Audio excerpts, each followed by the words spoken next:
The old man will. The old man will. The old man will. The old man builds. The old man builds is broken in the head. People not seeing reality has put them in the red. Where conscious and spirituality restricted from the norm and replaced with the ignorance of basic magnetic form. The geometry of God keeps running through his head. That's what makes old man builds broken in the head. The old man builds. The old man builds. Spheres of destiny are spinning in his mind, making him travel back and forth in time, battling the establishment for just a little recognition. Has him forcing the world to understand his premonition. That world will have all the technology in the end, even if it means his life will fail to instead.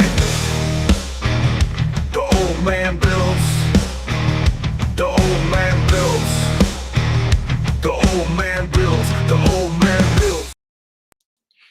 Hello everyone and welcome. My name is Nathan, otherwise known as the Old Man Builds. Man, everybody's getting in on the contest. For those of you just joining us, right there at the top in the chat, I put a link. Go ahead and put your guess in for Joe and I's combined weight. See if you can't win that Tesla coil, man. Those things are awesome. We already got feedback from somebody who's already received theirs, and it looks really good in their house, man. It operates perfectly. So I want to take a minute. If I can find that real quick, I will show it to you. So give me 1 second.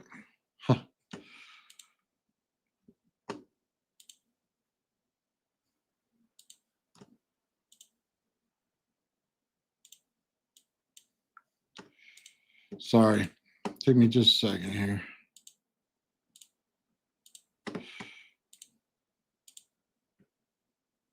Oh, that's everybody's guesses. That's the wrong one.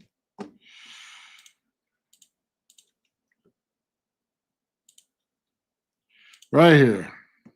All right, guys.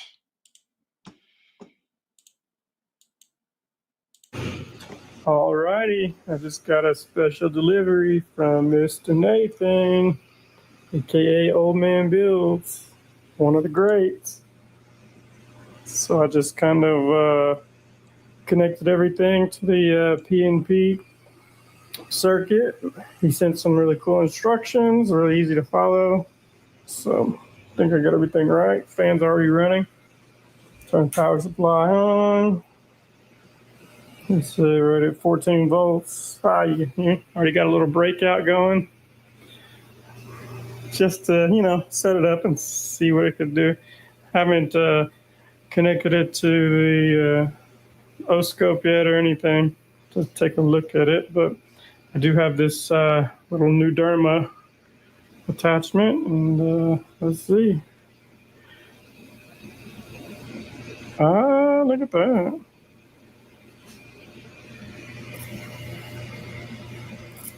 Very cool. Let's check this. Very beautiful. All right. Lots of experimenting and learning to do on my end. I do appreciate this truly, Nathan. Thanks for everything.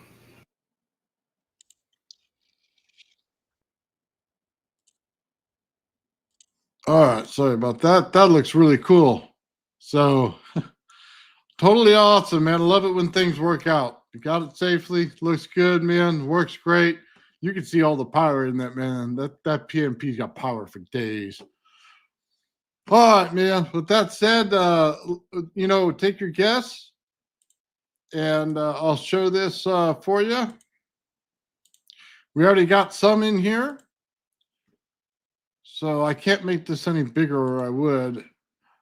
We got a 36.4, a 37.3, 36.9. We got a 75 pound and a 68 pound. So, man, you guys are doing awesome in guessing, man. Joe and I are both doing good on our diets, man. So it's, hopefully it'll work out for the both of us. We both set goals at a pretty good amount. So I know I've been losing weight, man. I haven't been in front of the camera a whole lot lately, but I could tell you my belly has shrunk, man, big time. So Yeah, that's pretty cool. All right, man, let's just get on with the show here. Oh man.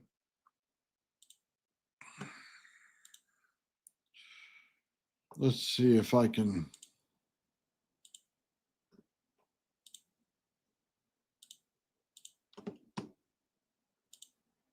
There it is. This is what I wanted to talk about today. What's going on? All right. So I want you to pay attention to this. This right here is from Bernie out there from Crypto. And he was showing the ice that he had made. And you see the wave pattern in it. Now, we had seen this before. And we see it in high voltage. And basically what it means is the part that you see that's dark, that right there is the plasma that goes in. The part that you see the white is not where the plasma is at. So it's putting off a very different field from it. So we see it propagating out, but it's like a sound wave. So let's see if we can't.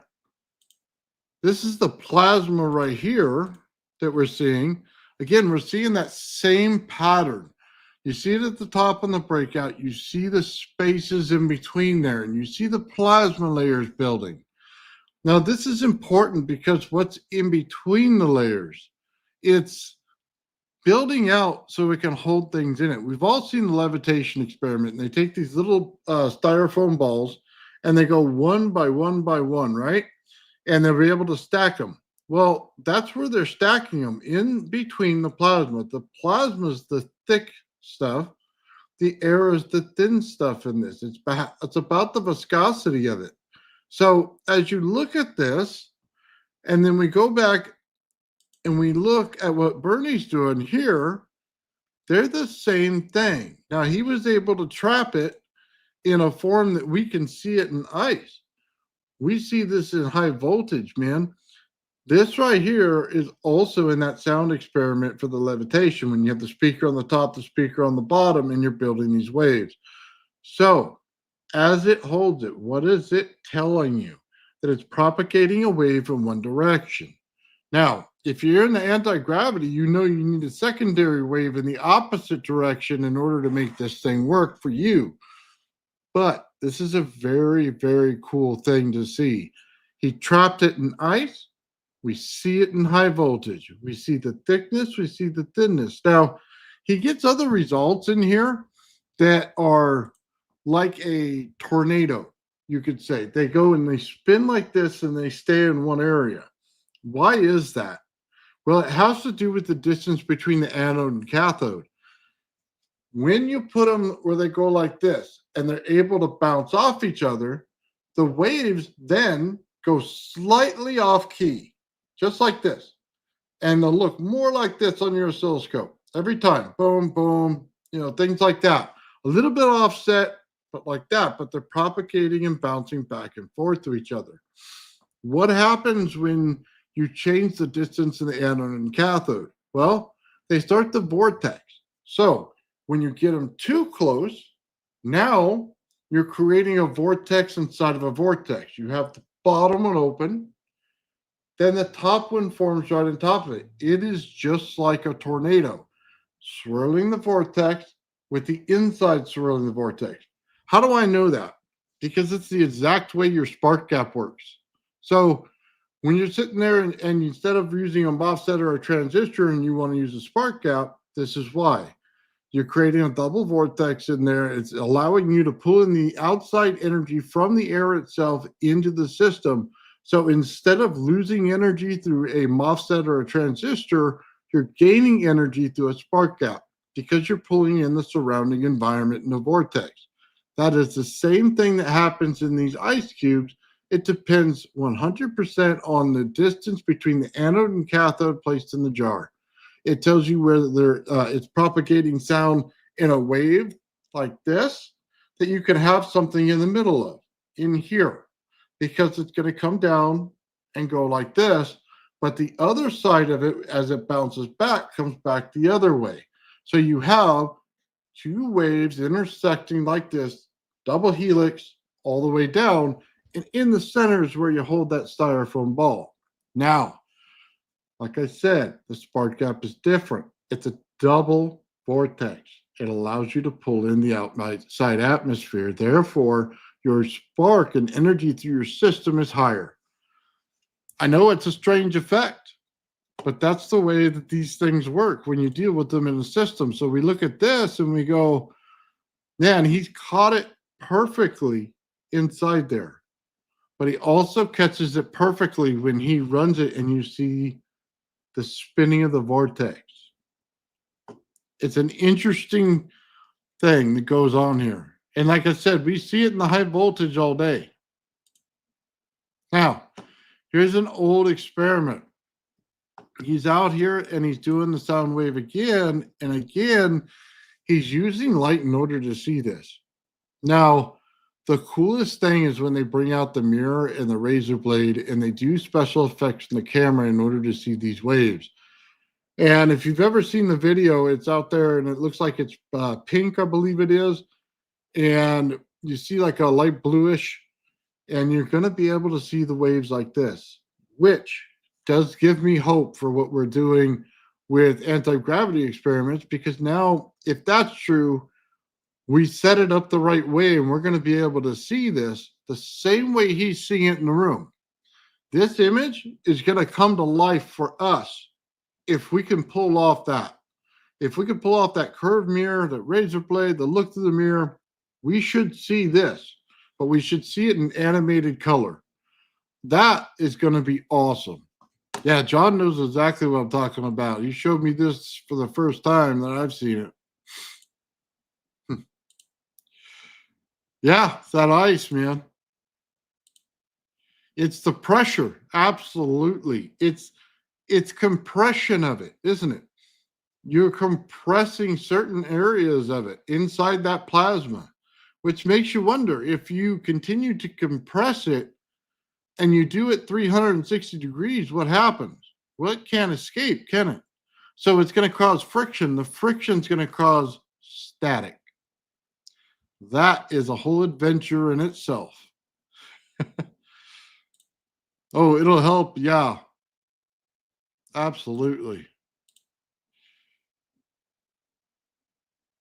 Right on. Well, cool. I'm going to have to watch Ben Jordan on that, because he's right. If he's saying the same thing I am, man, this right here, it's going to be awesome. It's going to allow us to see it. But if we just know what's going on, we're going to be good. This is the exact same thing we start to build out in scalar. Now, let me explain this a little bit. If you focus a Tesla coil to one point, you're going to get frequency coming out in directionally, right? And you're going to see it in packets of waves. There's going to be 4 or 5, and they go like this, and you'll see them, right? What happens when you remove the air? So you go, let's go to a vacuum chamber. We remove all the air. What happens? The only thing you see is solid light. Now just understand, it's still the same thing. We're still dealing with the same voltage. But in one instance, you're seeing solid light. In the other instance, you're seeing the wavelength. Now, what happens if you put a sphere on it? Well, it still builds out like this, but the wavelengths now are radial. They now go around it, and it builds out in layers. So now we have to understand what the difference is. The difference is the amount of air content around the voltage. And that's what gives you the ability of everything. So think about it. We walk outside or inside. As soon as light turns on, it's everywhere, right? But it's not. You see, everything's dark when the light turns on. That's the strange thing. It's the reflection of everything in the room that makes it appear like everything has color. The light itself doesn't. You see, that energy is dark, but everything has a reflective value. That's what gives you the color. Now think about that. When you have a light that's fully lit inside of a vacuum chamber, it is no different than walking outside. You're in a vacuum chamber. when you walk outside. There's no getting around that. There's a plasma bubble above us and around us everywhere. And then we're on the surface of the earth. We're in a pressured chamber right there. So the instance is the same. Light propagates that way. It's the reflection of what it's seeing. The plasma is coming out as purple. It reflects the color of plasma as purple. Our eyes are seeing it based on that reflection. Now that we understand that, let's break it down a little further. In order to break through something like that, we needed to understand that as it breaks out in a point in a Tesla coil, that it does so in frequency patterns, every single one of them. We know that when we remove the air from that frequency pattern, it builds out into a sphere of energy. Now, what do we need to do in anti-gravity? We need to get it back to the wavelength. We want to be the bubble in between the two wave points. Between these two wavelengths, we want to be the little bubble right here in the center. That's what we want to be. We want to be that piece of styrofoam in that anti-gravity levitation experiment. That's all we want to be. Once we get in there, now we can jump between the zones. The first way to get there is resonance. You must create resonance to break that open.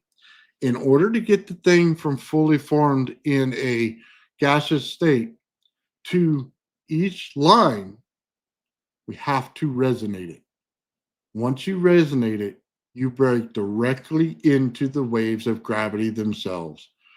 The gravity waves is the light wave, which is the light that's all around us, which is the sea of energy that holds us down. It is the compression that we're in that keeps us down. That's interesting, isn't it? They're all energy.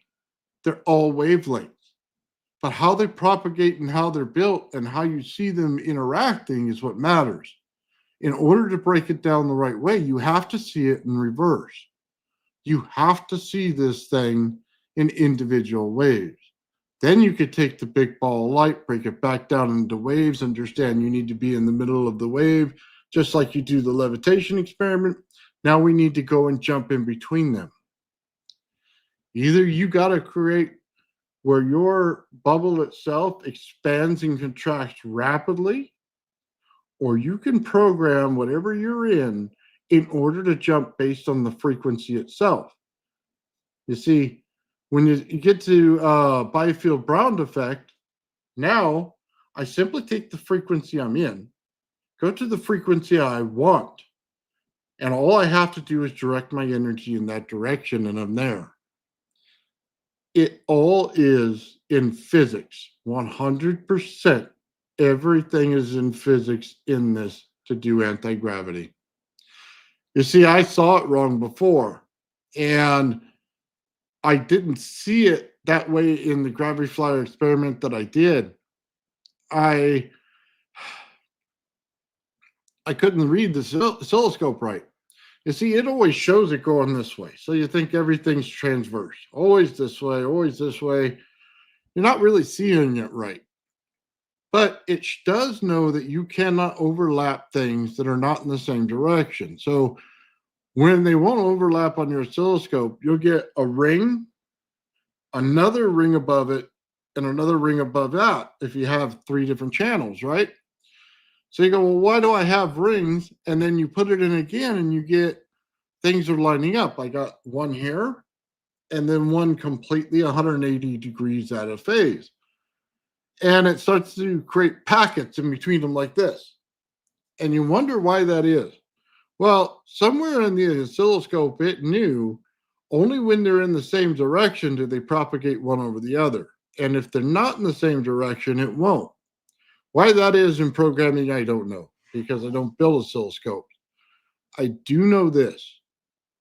It is that slightly offset wave. You have this, and it looks like this. That is the same thing that shows up in the levitation experiment as their anti-gravity wave. So what happened on that gravity flyer was something simple that I didn't realize.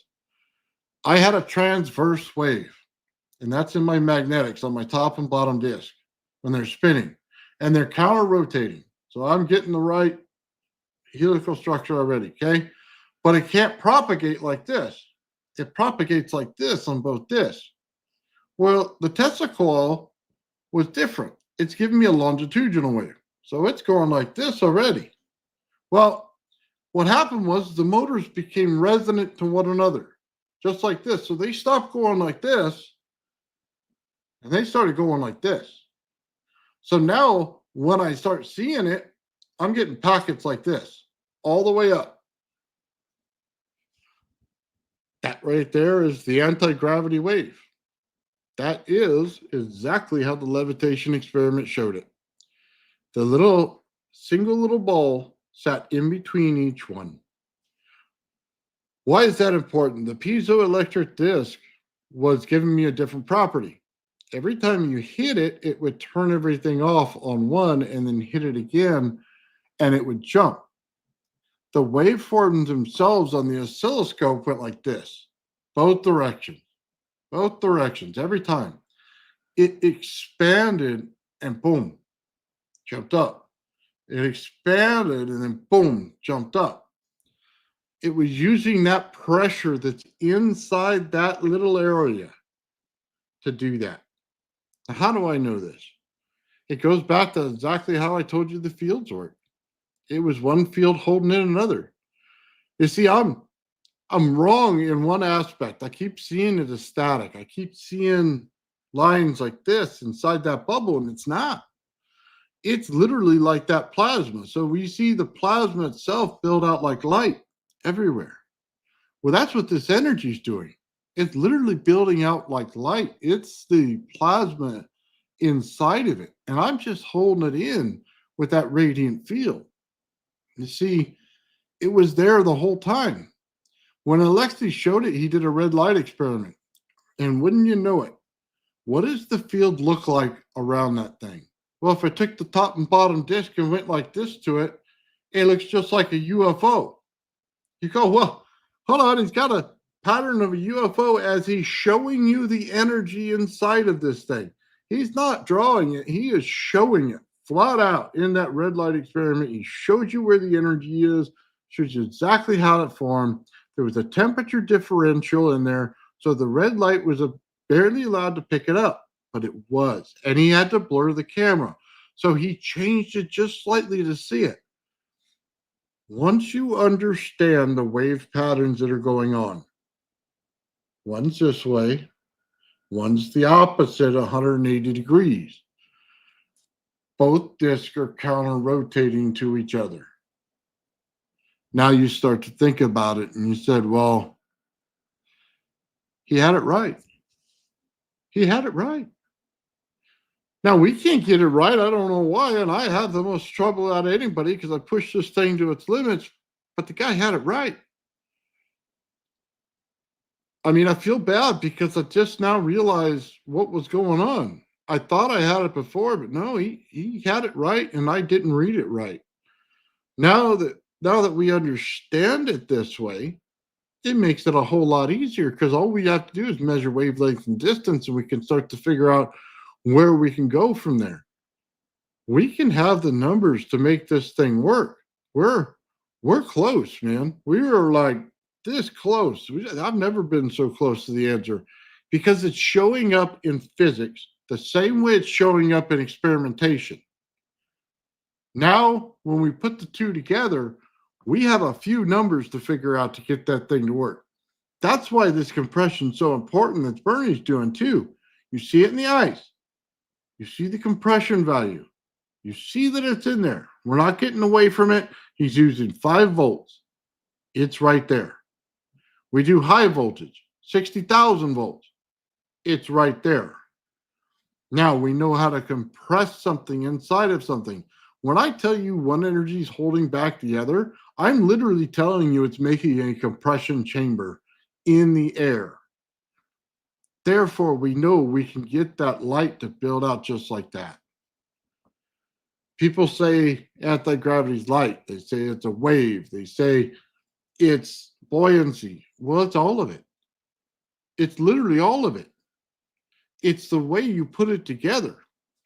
I saw today they had an experiment, and this guy had a tube and he was blowing in it, and there was a piece of aluminum, and it just floated right there. Let me see if I can't pull that up for you.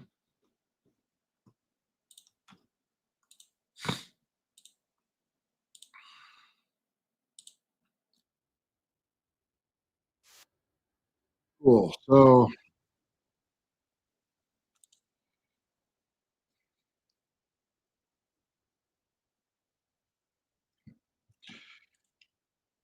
I'm gonna play this real quick so we can all see what this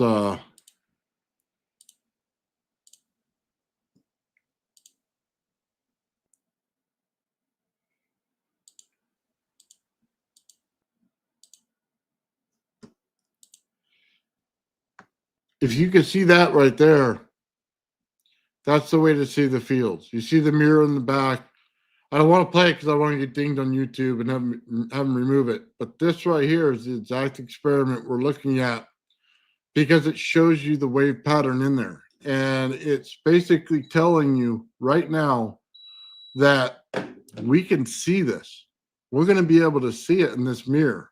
The concave mirror, they show it, the thing has a razor blade there, and you can see each level of compression. Just like you do inside of Bernie's ice cube, just like you see in the high voltage.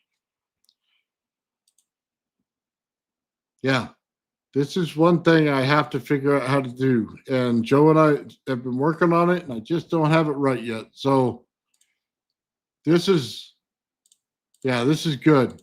This is where we need to go with this. So give me a second and I'll find the other video.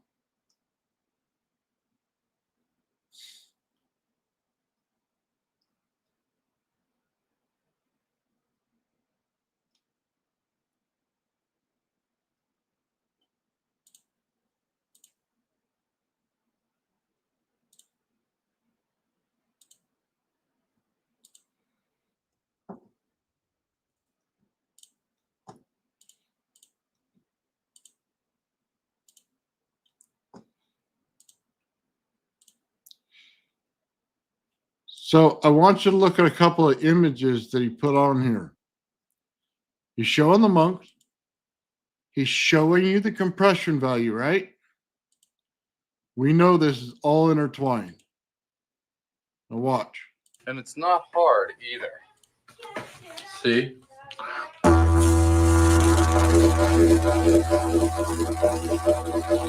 Sonic waves to cause levitation of an object. This knowledge is not new. Tibetan monks. And it's not hard either. See?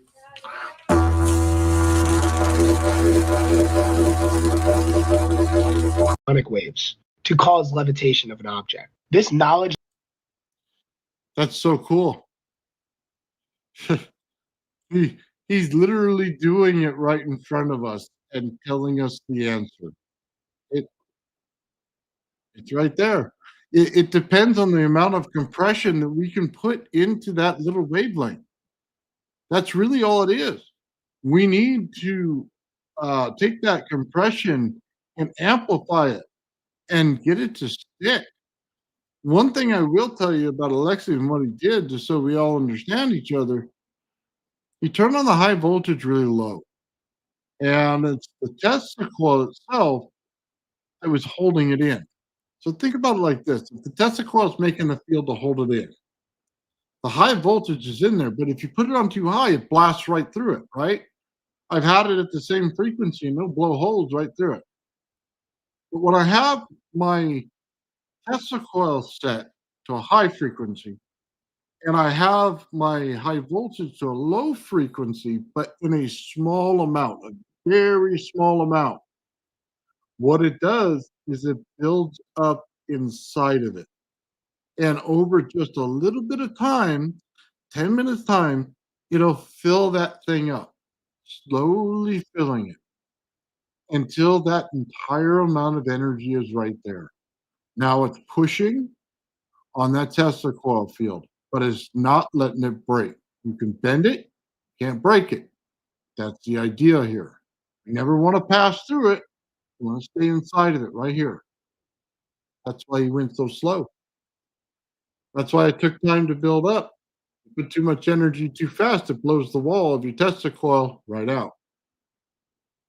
Keep slow. Let up the energy slowly.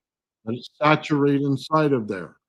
That's how we did it. And I know it is literally 32 volts at 0.95 amps. There's no amps in that thing. It's static. It is literally static, and he's pushing it all over there. Therefore, if it's in compression and it's static, you're going to get a different field for me. So let me see if I can't find you what that field looks like.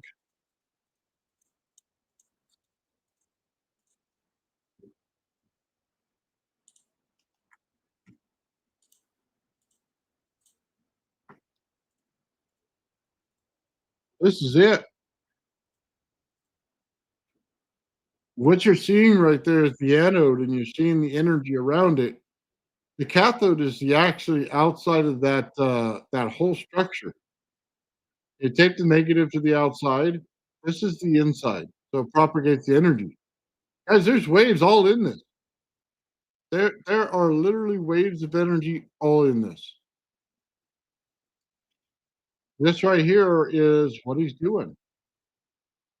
Let's see if we can't pull this one up on the YouTube here.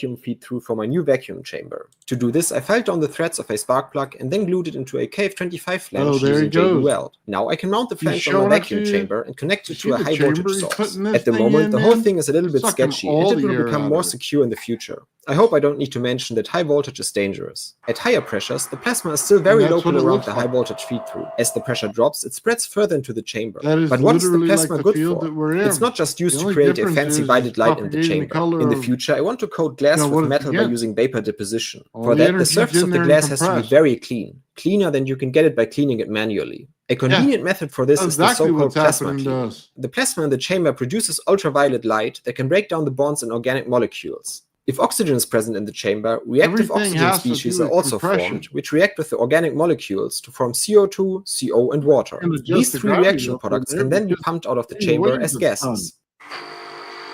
I built a high voltage vacuum feed It's just through for my new interesting, vacuum isn't it? chamber. Here we are seeing each individual experiment, but nobody's taking the time to put it together. Until right now, what I'm telling you, because we got all these things telling us the same thing. It's all working the same way. You're seeing one thing after another click into place. Every experiment I do with my Tesla coil is telling me the same answer.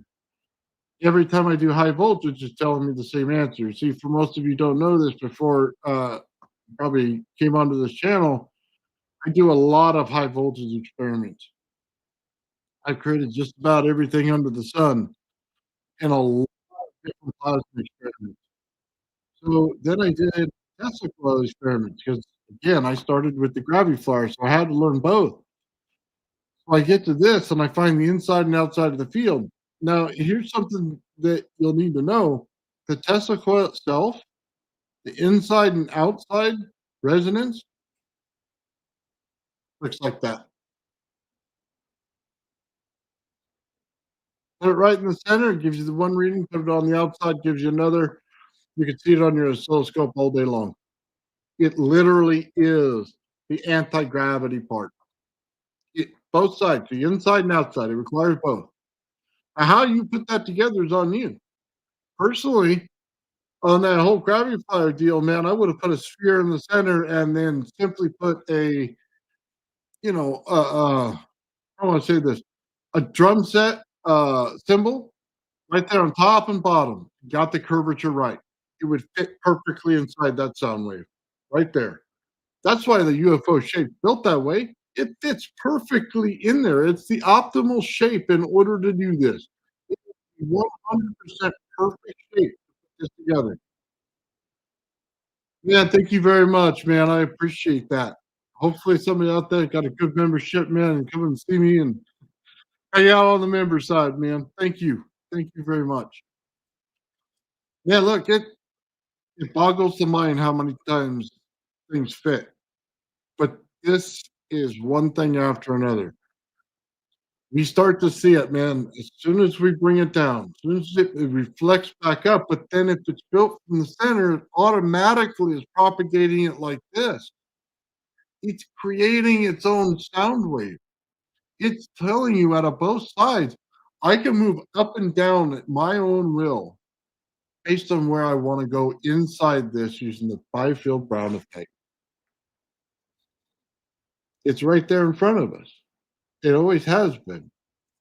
You know, we don't always see that, but now we're seeing it all. We understood through the Tesla coil the compression. We understand if we take the inside field of the Tesla coil and you compress it real hard, it brings you to an outside field. Then it holds in any kind of field on the inside.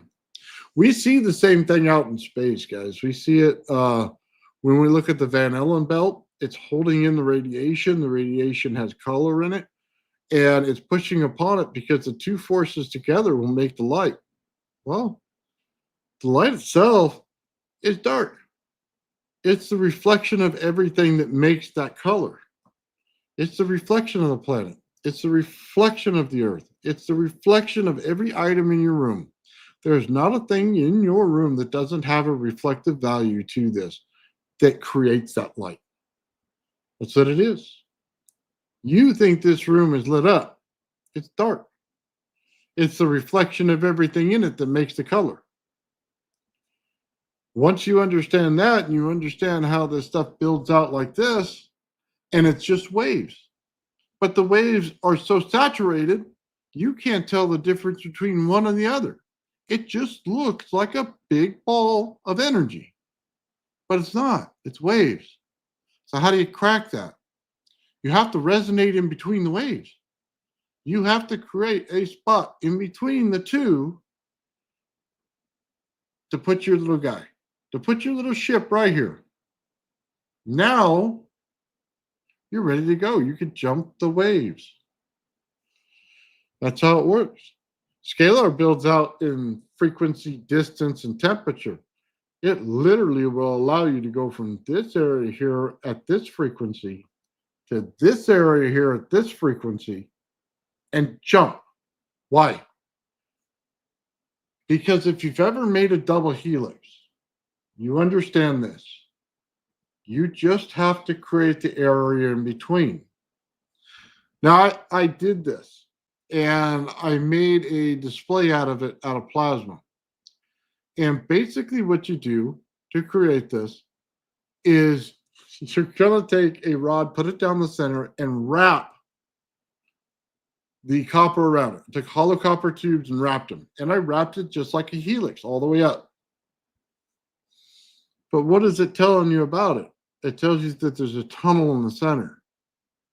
What you need to do is create enough compression on both ends in order to give you an opening. Just like that. And you go straight through. That's how it's done. That's how we see it. We see it in the sky when we start seeing the tornadoes. We see it build up, man, in a big storm. It all works the same way. Okay. The atmosphere is very smart. It understands these fields better than we do. It's a temperature differential. Because of that temperature differential, it's telling you that there's two different types of energy going on in there. And the inside of the storm is always calm. The outside is a total disaster. So what you have is you have the structure on the inside that's perfect. And on the outside, you just have chaos. It's two sides to the same coin. Okay? Constructive on the inside, deconstructive on the outside. And in the center, you're creating a tunnel to push yourself through. You're going to have, like, what do they call it? Einstein-Rosen bridge? So vortex, tunnel, wormhole, whatever you want to call it, that's how you do it. You have to create those fields. So yeah, we're well on our way. We have quite a bit understood, to be honest with you. Now I don't put it in the right physics terms, and I know other people can. But as long as we understand what's going on here and we understand it's created by pressure, well, now we can start to manipulate. You see, that's what I do all the time. I do all kinds of crazy experiments. I'm sure you've seen that. There's a lot of stuff that I try, man. And I put these Tesla coils through all kinds of, you know what, just to find out because I want to know. Just like you guys want to know what happens if you compress this? What happens if I put mineral oil around it? Is the inside compressed or is it not compressed? Are we building out more energy? How come I'm getting more energy out of a negative energy than I do a positive energy? How come I'm getting an extra 2 feet out of my PNP than I do out of my NPN? They're the same value.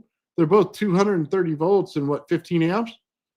The temperature rating's the same, but I get more energy out of my PNP instead of my NPN. Why? Well, because one's a negative, which means that the electricity flows through it first. The other one is a positive, which means my amps will go through it first at a heavy level. So when I have too many amps going through, I get hysteresis and it just burns off. You see, that amp field is always on the outside of that wire. That's what gets you. That's what bites you when you grab it, that amp field. But that's also where the heat's created. As you push it back down towards the wire, it tries to penetrate the wire, and it heats up the wire, and it heats up. We've all seen it. We've all seen those little heaters that heat up the metal and everything. But that's what it's doing. It's trying to penetrate that wire in order to heat it up. That's your amperage. So why the heck would I ever want to put that through my coil first? I'm going to lose most of my energy as soon as I do. That is the worst thing I can do. I have to run it through the electricity side first.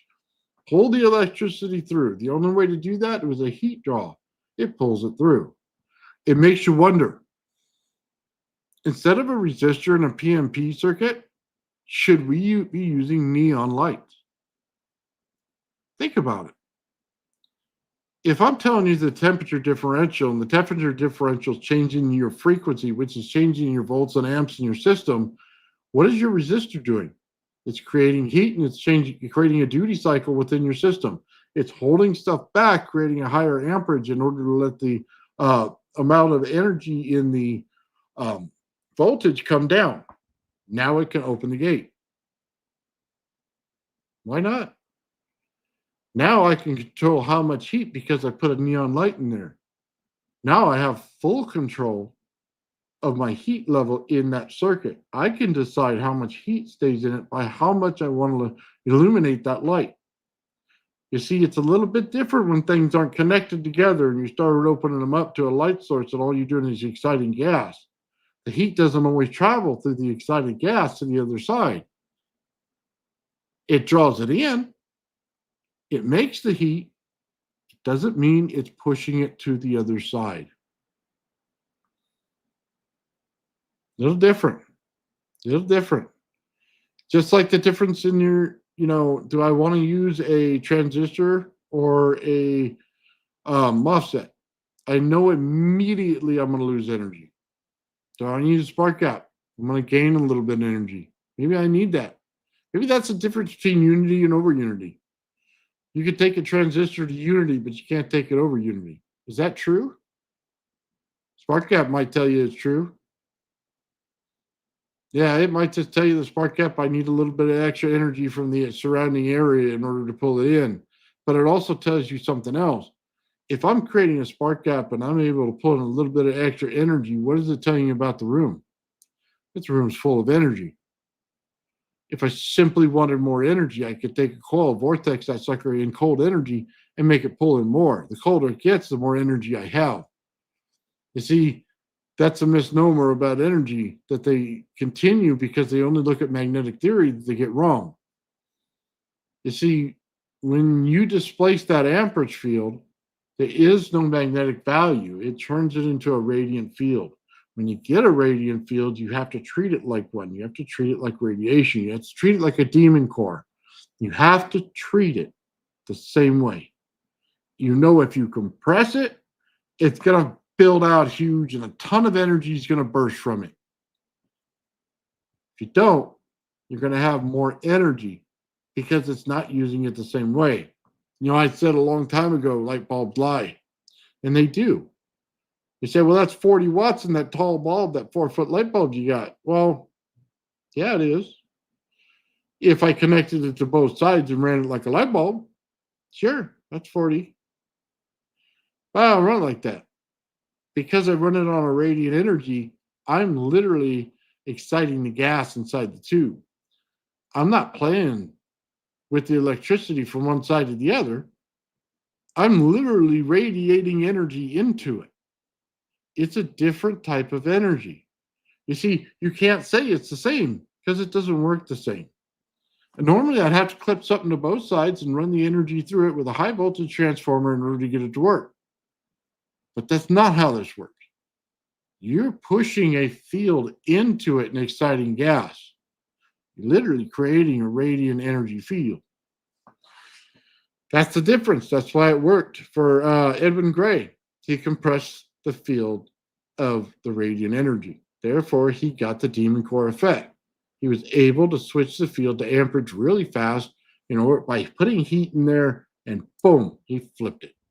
He put a rod right through there that was not connected on both sides. It was like this, had a divider in the center and wire wrapped around it everywhere. And what he did is he put the radiant energy right into there. And then on the outside levels that comes in, he put high voltage that goes in right there, turned it immediately hot, and boom, pulled an amperage field right out of it. Why? Because he did a conversion. He converted all the radiant energy into an amperage energy and turned it into what he needed to drive that motor. It's done. I've done it in my Tesla coils. I have experiments showing exactly how to flip the field from one end to the other.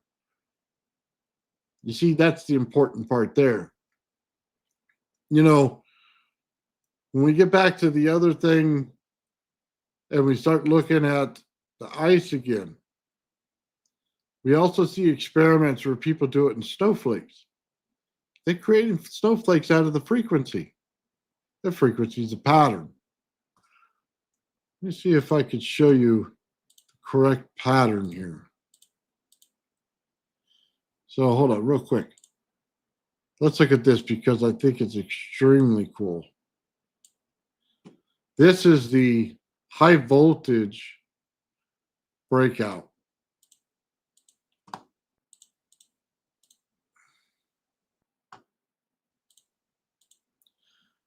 You can literally see the wave patterns in it.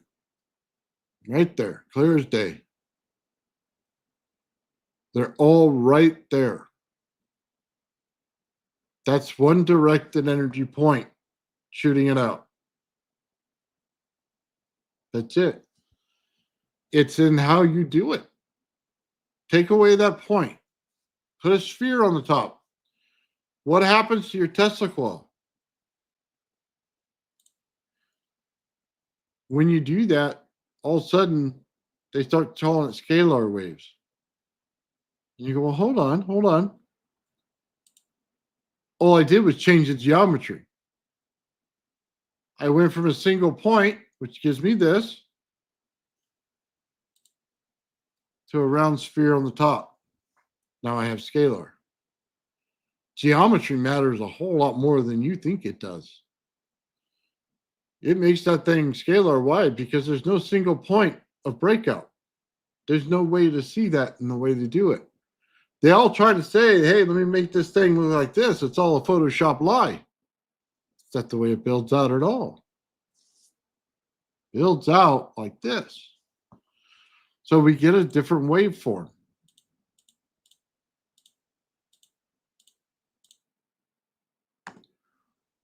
We get something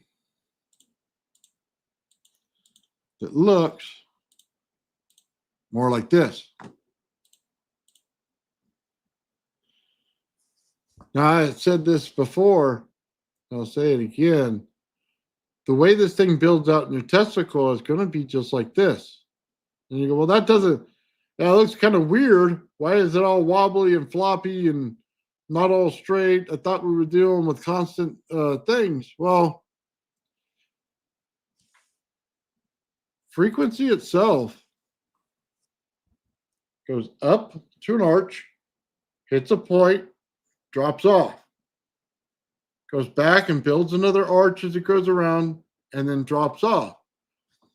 The best way to see it is that it has a curve up and a curve down, a curve up and a curve down, but it's always in circular motion based on the way you built your compression field, just like this, right? Now we look at it, and it makes sense. This wobbly thing is how your Tesla coil is building out your field. I'd love it to be perfect. It's not. This is the way it's building it out. It builds up energy, takes it down. Builds up energy, takes it down. And then it saturates.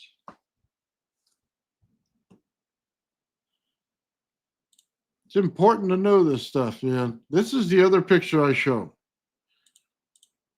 Now, it itself is showing it to you right here. Now, just notice it's building up to a resonance frequency, and then that angle isn't going just in a circle. It's coming back down as it goes in the circle. Then it hits another resonance frequency until it goes and drops down again. If you've ever played with a cap bank and a ZVS on your Tesla coil, you'd see this all day long. All day long. 100% proven you're going to see it. It will literally jump just like this, and you go in and out of resonance playing with this thing. I did a video on this where I took two coils stacked, and I dropped it in and out of the resonance point. In the resonance point, I had a ton of energy, max energy, 10.1 volts. As a matter of fact, the lower you drop that voltage, the more energy you get.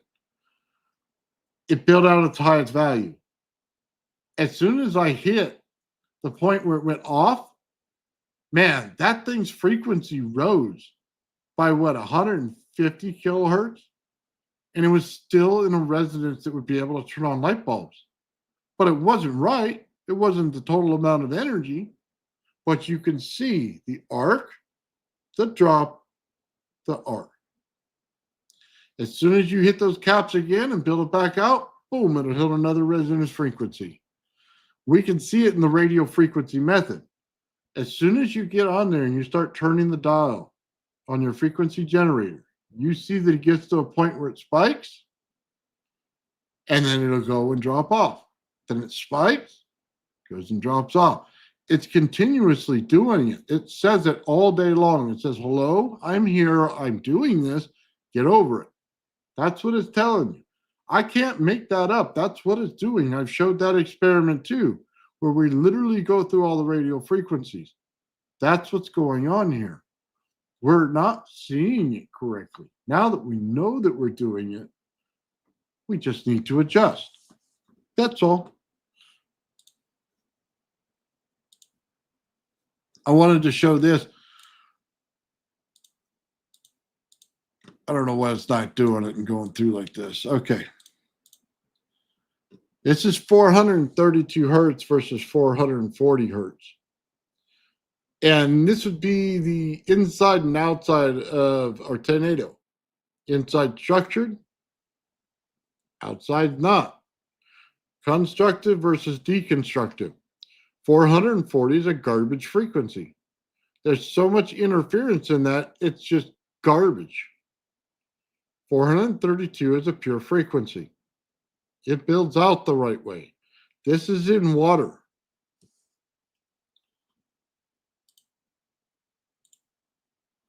There's another picture of it. We can clearly see the difference in the two. This is what's on your mandala. This is one of the frequencies that's on there. You know, that mandala is a pattern machine. It tells you a wire winding. It tells you this right here, the hertz in there. it'll also show you the field of energy that's in there from each thing. So if you say there's a magnetic field, it's showing you that. If you say there's a electric field, it's showing you that. That mandala has so much information in it, man. And this is one of the keys to it. They knew it a long time ago. We are way behind on this stuff.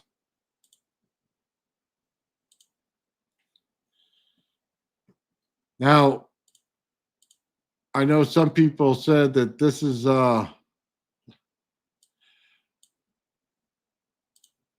triangles, always creating triangles. You see, that's where the ley lines come in our earth. They're constantly creating shapes in the earth and patterns. The outside of the field always builds it out in scalar. You can see the outside. It's the same thing I told you, that wobbly field. Not straight, wobbly. But the inside is a structured pattern. See, that's where the ley lines come in. That's your lava line. That's your water line. That's under the ground. You can map it out. It's the areas with the most energy. They literally map it out in structures around the earth. So it's there. There's no hiding it. We have right on. I'll take a look at that when we're done here. You can literally map all this stuff out, guys. As soon as you do and you understand the fields that are going on and why they're going on, it's the compressive value on the inside meeting the lines that it crosses over on the outside. Now, there'll be spots in there that it can't go through. And why is that? Why can it not make it through all of them? It's the tar. It's the oil, if you want to. It's that slows it down.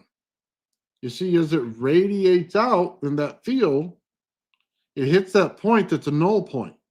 Why? Because you have that in there. It's like putting it through mineral oil. If I put mineral oil in one sphere and let this propagate out on this side right here, I'm going to have less of a value until it can get around it.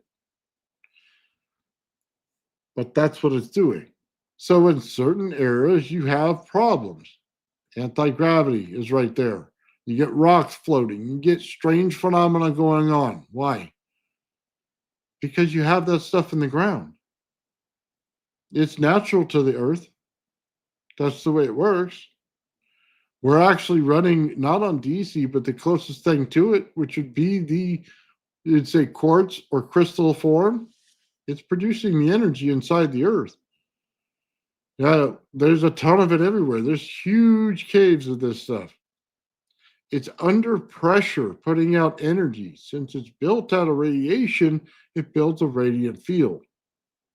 Compressing that energy is creating a radiant field. It's what gives you cold light. We got a lot to learn, guys, but we're getting there. I mean, I always wanted to learn everything there was to know about the whole magnetosphere, and I'm learning it. It's just a bit different than the books tell you. Every time we turn around and do something with energy, we have to understand which field we're in. There's a lot of different ones, but each one's important. Now, what is it all? It's simply the difference between radiant, frequency, and magnetic. And magnetic covers static. It's all in the same boundary. That's it. Those three key pillars, they look simple by themselves, but put together, they make a magnificent force. And that's what has to happen here. And you're going to get a little bit of each one in everything that you do, whether it builds out in scalar, whether it builds out in different things.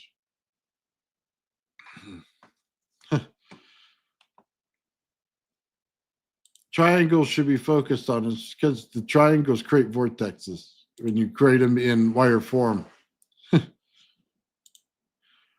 Let's see. I am on the opinion that the basic structure is four-sided pyramid, is 3D version of the, I'm sorry, I can't say that word, Sierpinski triangle fractal. One thing I'll warn you about those fractals. Okay, let me see if I can't find it. There's kind of a misnomer on those. And it has nothing to do with the fractal part. I can't find it.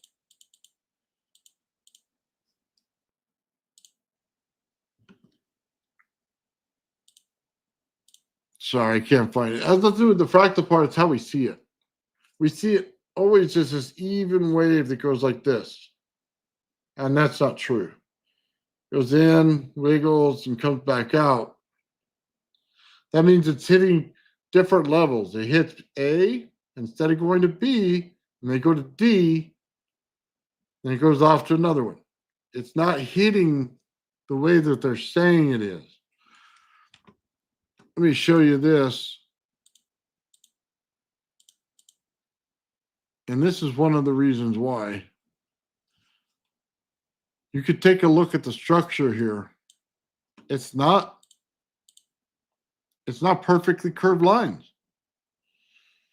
It's just not. That's why it's not hitting them just like the perfect curvature going out.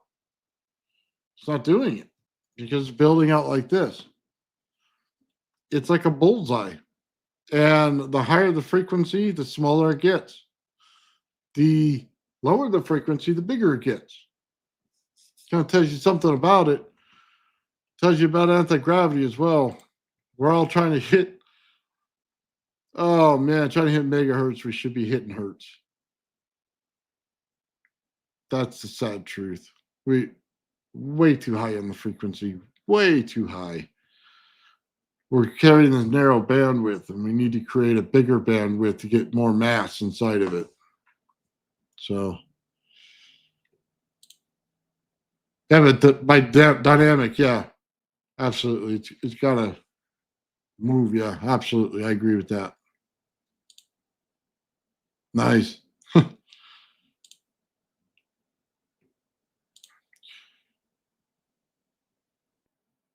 Okay, let's take a look. We'll zoom in further.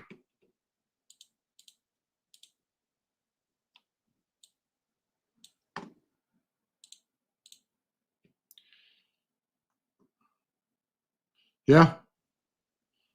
Just like that. They're saying it's triangles will hold the web together in this one. I don't know if that's completely true, though it looks totally awesome. I just know that the way it propagates the waves is just like that. That's exactly how it's showing it. And that's the longitudinal. Right there. It's not exactly the spring they keep telling you it is. I mean, though it's quite like a spring. I mean, don't get me wrong, it's still building out this way. It's just funneling. It's not straight up and down, it funnels. So, yeah, pretty much almost right to longitudinal. But what messes it up is when you start putting different geometry into it. When you put a sphere, it no longer funnels. And all that way that it wrapped around this way, now wraps around this way. As soon as you change the geometry of something. You got to know that because you got to know, you know what I mean, how to change things in different directions. If it's a flat plate, it operates different than a sphere. When it rolls up in a coil like this, the compression is operating in a different manner than it would a sphere. That's why scalar is done with two spheres on each Tesla coil. That's why planets are built as a sphere, because they work on scalar. Build out the energy, null zone, build out the energy on the other ones. Builds out the same way, and you can't detect it in between it. I've had it running. You could literally go walking in between two coils. One's over here running, the other one's over here just the number 2 coil by itself, and here you are in the center with your light bulb. And you can wave it all day in the air, all day, you know. You can play swords, however you want to. You're not turning that sucker on. But you walk over here next to the main coil, it turns on. You walk over here by the number 2 by itself, it turns on. But in the center, it's dead. Why? Because it builds out in scalar. That's the way scalar energy works.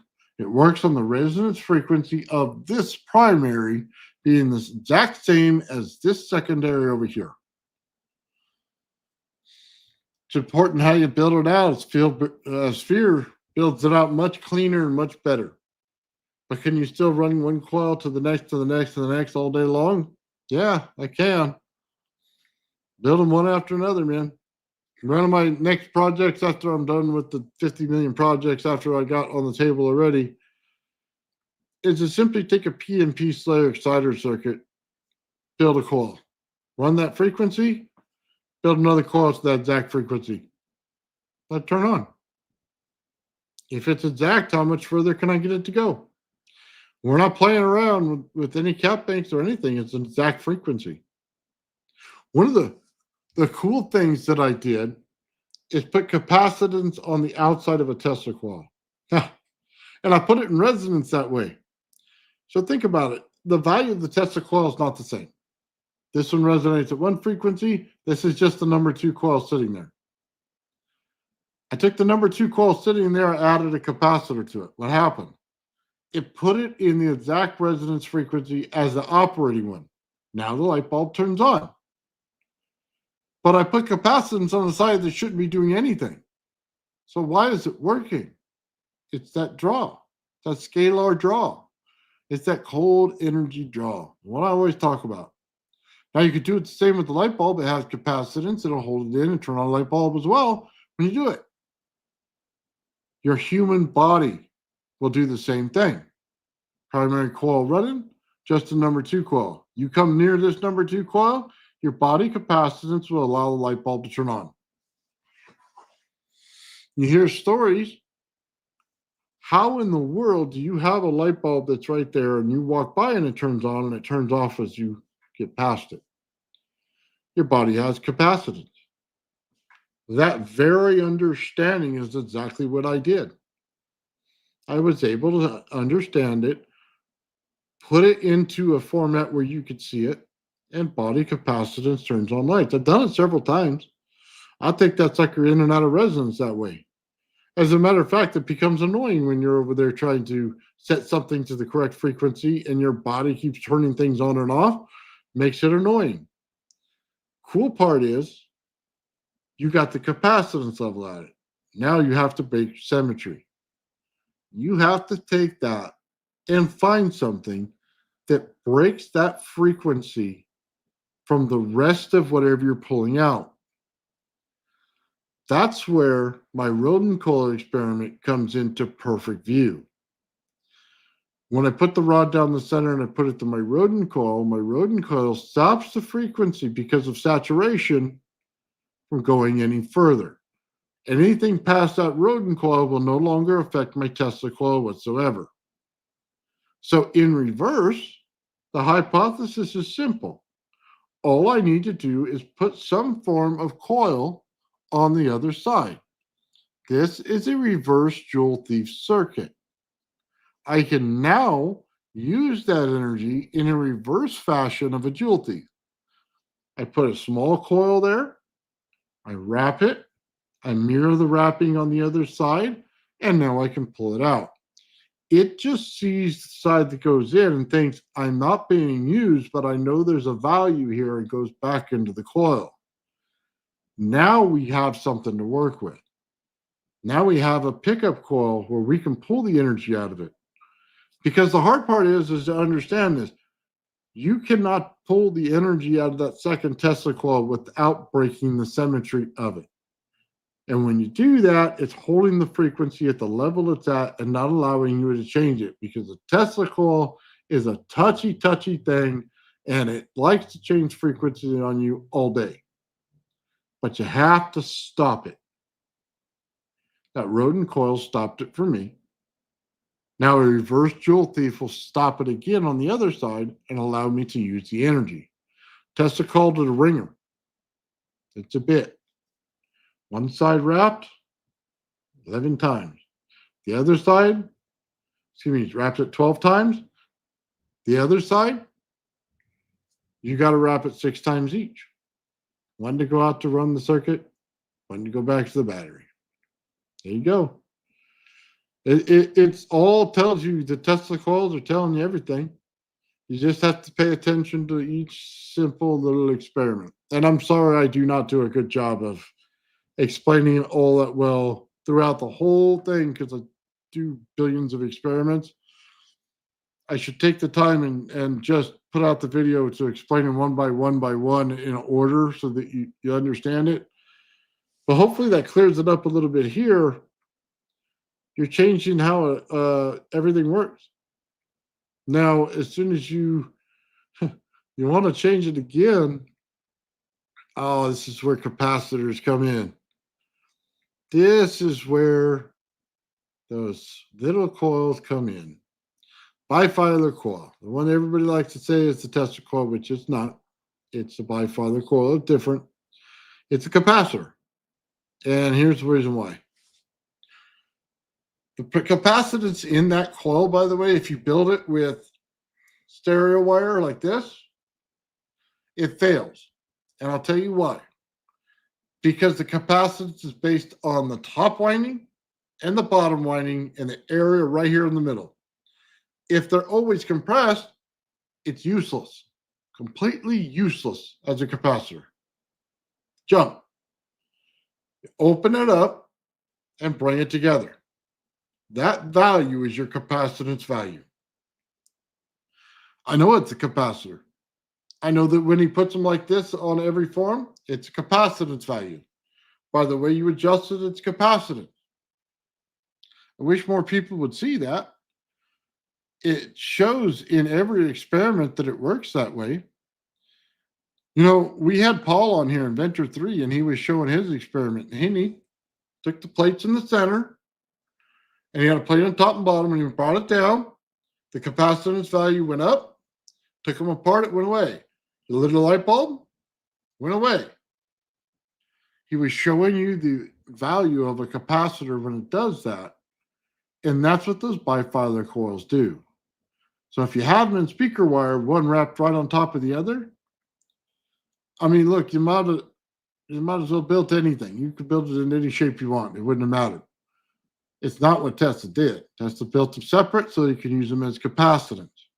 That's why the radiant energy experiment that he did was based on the capacitance of those. He set the capacitance and pulled the energy out. That's what Tesla did. That's all that experiment shows. It is nothing to do with Tesla coils. It is everything to do with capacitor value, is what that patent's all about. Now, if you want to get into some of his other work about high frequency, then you start getting into the Tesla coil. That's where all of his Tesla coils experiments are at. You see, he'll tell you flat out it's radiant. He told you it should be static, and it comes out radiant. And it's because you're taking a transverse and longitudinal wave and putting them in resonance together. Therefore, it's building a different field, so it becomes radiant. The man said it himself. I can't change that. He went on to a step further and used it in order to make X-rays. Now, we all know X-rays are radiation. Okay, let's not lie to each other here. If the man is creating X-rays, he's creating some form of radiation. He's using a radiant field to do it. He's taking the radiant field and compressing it and conforming it to radiation. It's all over his work when he does it, and he just tells you about it. We just have to understand which thing he's working with. And he's working with the Tesla coil at that point. We've seen it. I believe his name is Brock. He's out there proving Tesla coil experiment. Very, very good videos on this stuff. And he made that radiant field, and it comes out blue. It does this because it has radiation from it. It's all day long. Go outside in the cold, touch the wire, it's radiation, it's blue. Tesla went into France, lit up blue. It's radiation. It's cold radiation. Hot radiation comes out in purple. Cold radiation comes out in blue. Two different forms based on the magnetic value. There's almost no magnetic value in a Tesla coil. I know people talk about how many amps you put into these things. It's a transformer. It transforms amps into volts is what it does. But that's not exactly how everything works. It's more on the frequency aspect and putting them both in oscillation together than it is about volts and amps. Volts and amps are just carriers for the actual frequency itself. Yeah, they have a push to it, just like you have to have pressure to a hose to push the water. Don't get me wrong. But what I'm telling you is, in doing all these experiments, I can turn down the amount of voltage down to 10.1 and get a field that drops out 5 feet. That's telling you that the frequencies being in sync is way more important than the voltage and amperage going into this thing. I don't care to calculate watts. I don't give a rip what they are because they don't matter in this type of experiment. This type of thing, when you're dealing with a testicle, is all about frequency. It's about aligning it and getting it to work together. If you could do that, you could take the lowest amount of energy and create a huge field. Now, I show this in my NPN circuit. I literally took my Hitman coil, okay? I put the NPN circuit in there, and I plugged in 12 volts and 2 amps. Now, I know you got to have a lot of amps, but 2 amps ain't much, okay? I don't even know if it'll light my farts, but this thing, man, big old field. You go, well, that's a big field. That's good. Well, yeah, because the frequency's right. Because the Slayer exciters force resonance. It's always in resonance together. It's made to be that way. So if you can get those frequencies right, the amount of energy goes down. The amount of energy goes down, the amount of energy in the room goes up. I know that's backwards from what everybody tells you, but I'm standing in the room when this thing's in resonance. I got 10.1 volts out there, and I could push a 5-foot field. I could take a black light and light it up like daylight, man. This energy is working differently. It has a different type around it. As soon as you get to 15 volts in that same field, boom, resonance drops, and the frequency goes to the roof. What happened? Dropped it out of resonance. As soon as I dropped out of resonance, I can push the whole farm with this sucker, man. I can crank this thing up with 40 volts and 40 amps, and it ain't going nowhere. Okay? It's just going to start on fire. And trust me, I've had a lot of stuff start on fire. You can't force your way through this. You got the wrong frequency, you're going to fail. That's the way it works. Frequency's 10 times more important than the voltage and amps. I could care less what the watts are. It's a useless thing when it comes out because we're building radiation fields. So they don't work on wattage. They work on the amount of saturation of the radiation going into the gas that turns it on and excites it. Much different. Much, much different. If you can understand that, then you understand the complexity of what you're dealing with. You're not dealing with what everybody thinks you are. You're like, mind blown. So now that I can take a radiant field, what can I do? Put it into a number 1 coil, take the number 2 coil, put tinfoil on it, make it look like a Tesla coil with 1 wire attached to it. And it runs all day. 3-foot field coming right out of it, man. Not a problem. You're going, tinfoil. Really? Mr. Tinfoil Hat, you put tinfoil on? Yeah, I did.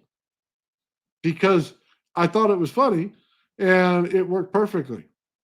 But then if I take that same 1 wire from the center and I connect it to a bipolar Tesla coil, I'm now getting amperage out of both sides of that Tesla coil. I field flipped it. I took my radiant energy and I turned it back to amperage. That's pretty cool. Conversion of fields. Now you could say electrons all you want. I won't argue with you. That's not my job. I don't get into physics. I'll explain all that. I just tell you how experiments work.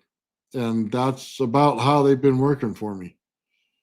So, yeah, that draw is important, man. If you ever try to run the cold energy without a draw, so I got one here for you, Dennis. Try to run a distance wire, like 20 feet. 30 feet, 40 feet. See what it does.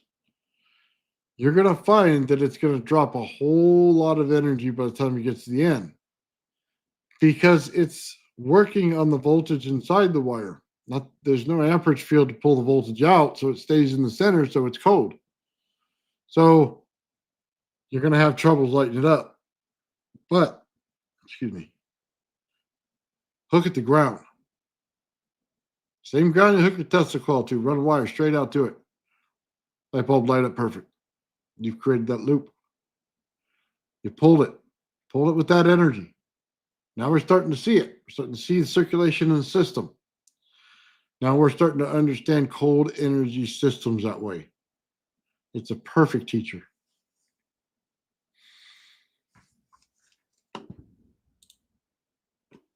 Yeah, it does. Every bit of mass changes everything. I'll tell you that right now. For instance, if you put a top load on there, like a little donut on the top, it changes everything in Tesla coil. I don't run them with it because I do the one wire and everything else, so I don't run that top load. But it helps with the, how do I say this? It helps with the value as you walk towards this thing. You're not setting it off so much. It has a better resistance to it. Mine, man, you standing there, it matters. So. Brass top load changes the color as well. That's awesome. That brass, by the way, people may not understand this. That brass is awesome. And by the way, I know I send out with the kits a 1/4-inch brass. Go out and buy an 1/8-inch brass tube, or I shouldn't say tube, a solid brass rod. Okay, 1/8 thick, 1/8 of an inch thick. Sorry. That right there will change that experiment. Completely change it because you're going through solid mass now and you're trying to saturate the center of it with voltage and it changes the value coming out of there. It's the difference between a hot field and cold field. And it's an interesting experiment. I wish I would have sent them out with both. I didn't have one or I would have. But yeah, it changes everything.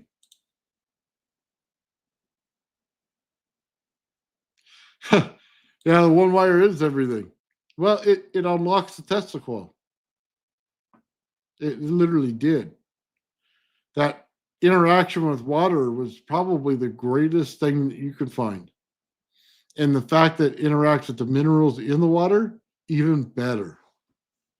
I mean, I can't tell you, man, how cool that was. You put sand in there and get that value to go up. And maybe it just has to do with compression of the water. I don't know. It might just be that. And then you get into structured water, which is done with the positive side of the energy. You can deconstruct that water with the negative side of energy. There's a push-pull to everything. Opposite sides, how they work. One thing opens it up. The other thing closes it off and restricts it. We see that in Bernie's ice cube as well, as he has it come down, and it's restricted in that one area, creating that field, right? So what does that tell you? That the outside of the field should be positive. Inside of the field should be negative to open it. There's something to wrap your brain around. Take your Tesla coil as your understanding, hot field on the outside, cold field on the inside, and you look at a tornado, it's built the same way. The temperature around the tornado is cold as heck, though. I'll tell you that. So,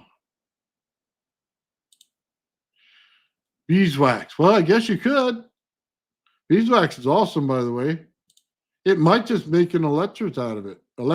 Sorry, I can't say words today. It might just make an electret out of it. I think they got more energy out of their generators back in the day because of beeswax. They dipped it in the beeswax. The beeswax holds a value when it comes to an electret. They kept doing it. They got a higher electrical value after a while. And I bet you they recorded it somewhere.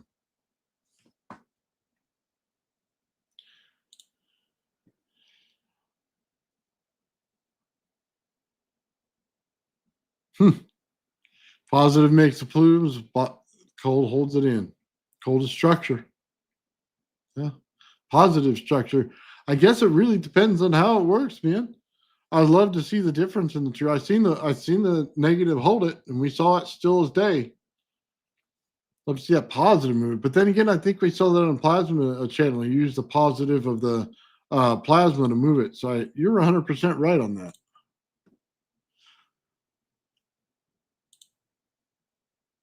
Because I thought that's literally how a radio works on an antenna. Whatever. Okay. Well, they're a bit different, but yeah. I mean, you hook an antenna in the wrong way, man. You get in the middle of that thing, it's going to zap you. I wouldn't do it. At least the old school ones did. I don't know about the new ones. I still won't play with it. Oh.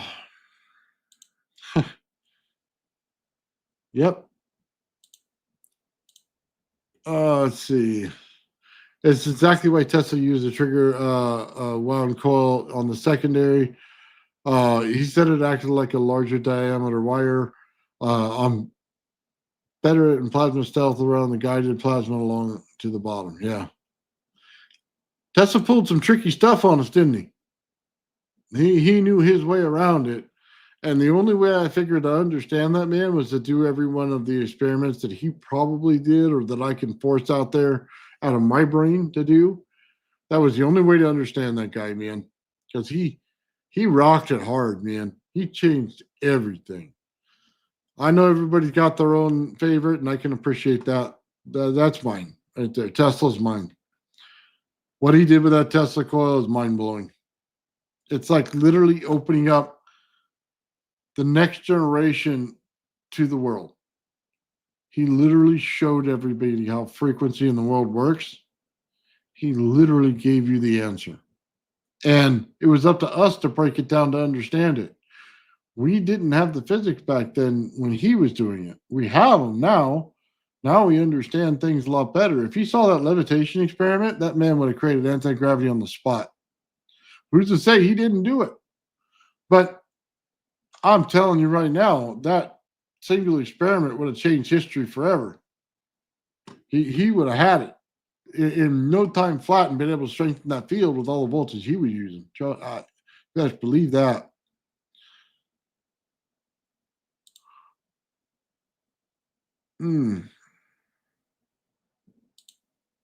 TV man, good job.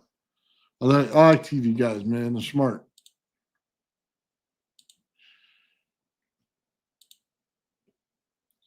All right, you're going to rebuild the tower coils, but much smaller level, and see what happens. All right, you're going to build Tesla's tower? Is that the coil you're going to build? Because that's pretty interesting. So inside the tower building, a very small Tesla coil and single wire output was connected to the tower circuit. Yes. Hey, do me a favor. Put those bifilar coils in there and show the capacitor. Change people's understanding, man. I would love to sounds bad. Find somebody that has a nice giant pole in their yard and right up the top of the antenna and then run that experiment myself. I mean, look, I'll do the Indian dance around the pole with the wire, buddy, all day. And I'll wrap that sucker myself. But I bet you we'd have it. And then all day long with the capacitance right there. There you go. Yeah, if you need any help, John, just hit me up, man. And then when you're ready to show it, bring it on the show, man. Let's see it. Because I really want to see that. That's going to change a lot of people's minds. I think to do it right, water canal with ground is needed with sand. Yes, absolutely. You don't need a bifilar secondary. You just need what Tesla did. Just wrap that sucker right around that wooden post that he had in there. Yeah, that capacitance value, by the way, is going to change your amperage value because you put something inside of a open core transformer and created a solid core. Even if it's wood, it changed the value. So you're going to get some amperage out of that sucker. So, yeah. Man, that's going to be a cool experiment. I mean, think about it. If you could take a Tesla coil, put it in the center, your primary's here and your secondary's here, and then put outside Tesla coils around it, and they light up. Then you put those into salt water in a running tray. I mean, literally, man, you're creating a energy field out of it that you can pull the stuff right into a saltwater battery, man, and have all that power to use whenever you want. Why not? I mean, why not? You're storing it. You're creating a little bit to build it. Yes, you're using chemicals to store it, but doesn't mean you're not holding on to the energy. Is it over unity? No. Is it a great way to store energy inside of an area? Yeah, it is. Pretty interesting how that works out. You could take a small amount of energy and make it look like a larger amount of energy, but all you're doing is displacing energy over time. So it may take 20 years to get through that whole amount of energy that you put in there and you pumped in there, but you're only pumping it in at a very trickle charge. I mean, think about that. It's like a 2-amp charge on your battery, and the battery goes a huge amount of energy for quite a while, right? Well, you're doing the same thing here.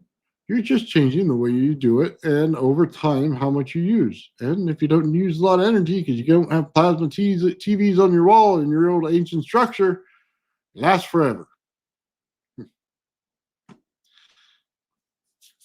Yeah, I'm gonna get in trouble for that one. Yeah, it's always good to have it around. I could say that.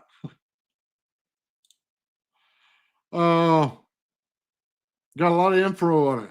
Right on, man.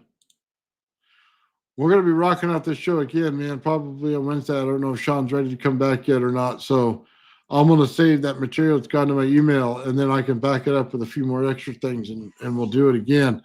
I want to thank you guys for contributing. It's going to be awesome.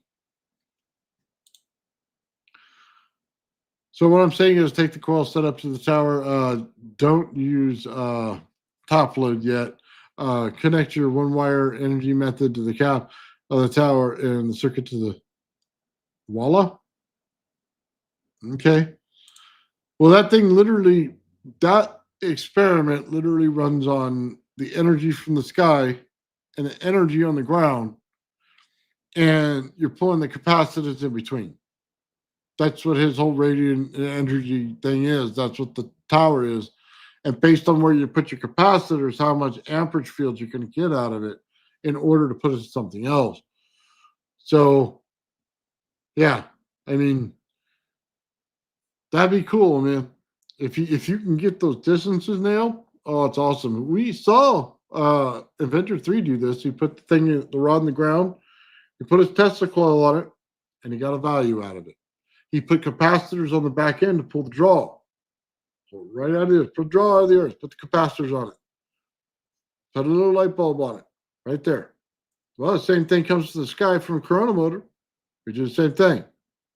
Now we have two different fields going on. Combine them together in that Tesla coil, man, beautiful experiment.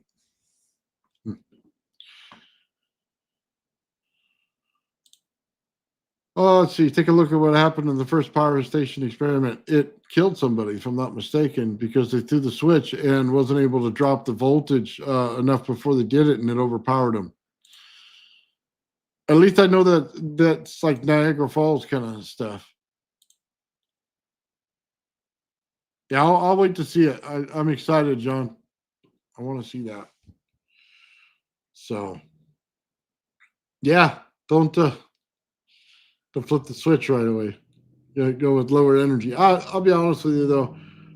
We don't have the draw that Tesla did. And in low coils we deal with, I don't think we're going to have a problem. Though, maybe a little bit of a, stay away from it with the stick and hit the switch.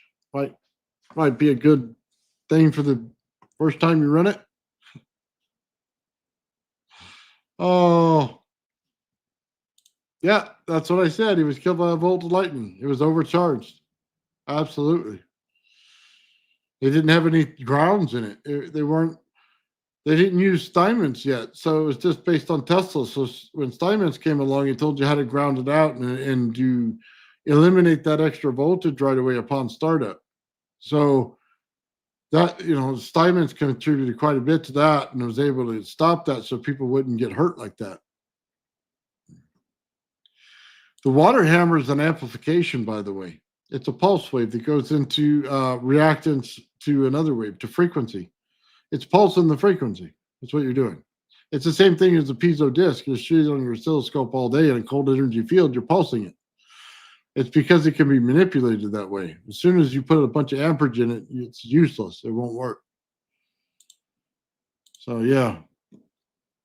There you go. Dead man switch. Yeah. Save yourself. Overtime may work a lot like his Buffalo experiment. It was in the paper there. Ooh, I'll have to look that up. I did find, by the way, just so you know, Joe and I were talking about that book on Friday. I went ahead and translated 2 chapters out of it. Now, when I say that, it's probably like 200 pages. And it's all my voice. And I did it because it was, I want to say it's a secondhand experience of what Tesla was doing. It was someone traveling with him and writing down everything Tesla said. So in that, it's going to tell us exactly what Tesla saw. Guys, it's mind-blowing to listen to. It is literally mind-blowing to listen to. Every single thing he did is what I'm doing now. Everything. He had much higher voltages. He had everything. Let's see if I can't pull the book name for you. It is. Give me 1 second. I don't know if I'll be able to find it right here.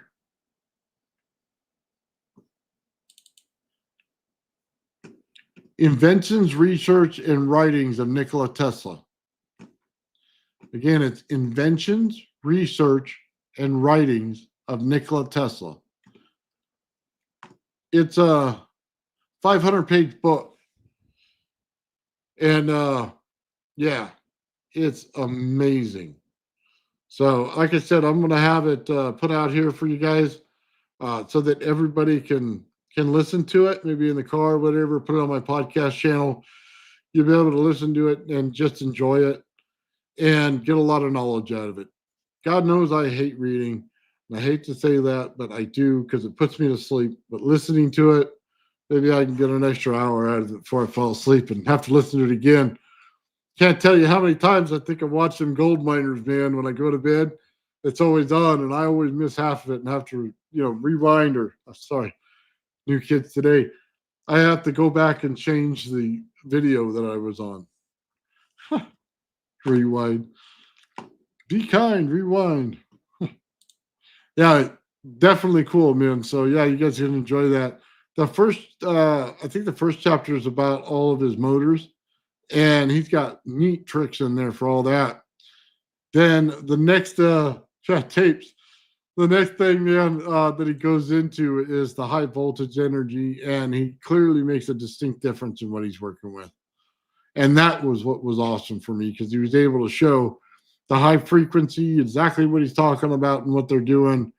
Yeah, big difference in what he was talking about between the patents and this. And there are patents out there for the Tesla coil that deal specifically at high frequency, and I have them on the podcast channel. I made sure I added those because people think the bifilar coil was the Tesla coil is what he used. They think it is, and it's not at all. That's the capacitor he used, and it was a variable capacitor. It was really good at what it did. So, and he also talks about, which is cool, the oil, and it's self-healing, that oil. It literally holds that field in there. And that's what he's trying to say about the outside value of something. When I was asked the question about the epoxy, here's the problem. If you get an EVO in an epoxy because it's compressed in there and continuously compressed, that EVO may continue to go. It may continue to run. You're putting in no energy, but you're still compressing. because you had a field in there in compression, it may hold that field exactly in that same value in that compression. You're literally creating what you would inside of a crystal. You're creating massive compression inside there once you start putting that stuff on there. So I wouldn't be surprised to come back and find energy in any coil that you put that stuff on there that's like a geometry coil like Sean's sphere, or you look at Gerald's winding experiment with his geometry coil, same way. It's a constant compression. So you imagine that, say if I took a piece of flat ground and I ran over it with my truck and held my truck tire right over top of it, I'm putting 7,000 pounds, that pressure on that. It's going to take that quartz and it's going to make it active. And if I have it in water, I'm going to be able to pull a field out of it. So yeah, I'd watch that epoxy. It's not quite the same as oils and things like that. Oils like that, they hold back a lot of energy, but it still seeps through. That that epoxy changes something different in there. And if you want evos everywhere, go for it. They're just built up electrons on the outside of a wire that are basically held in by radiant energy and like a static field on the inside that build out, and it creates an evo that goes into there, stays in there based on compression, and continues to run because it has no way to dampen itself. It doesn't contact the air and have a way to disassemble itself. It stays the way it is. So yeah.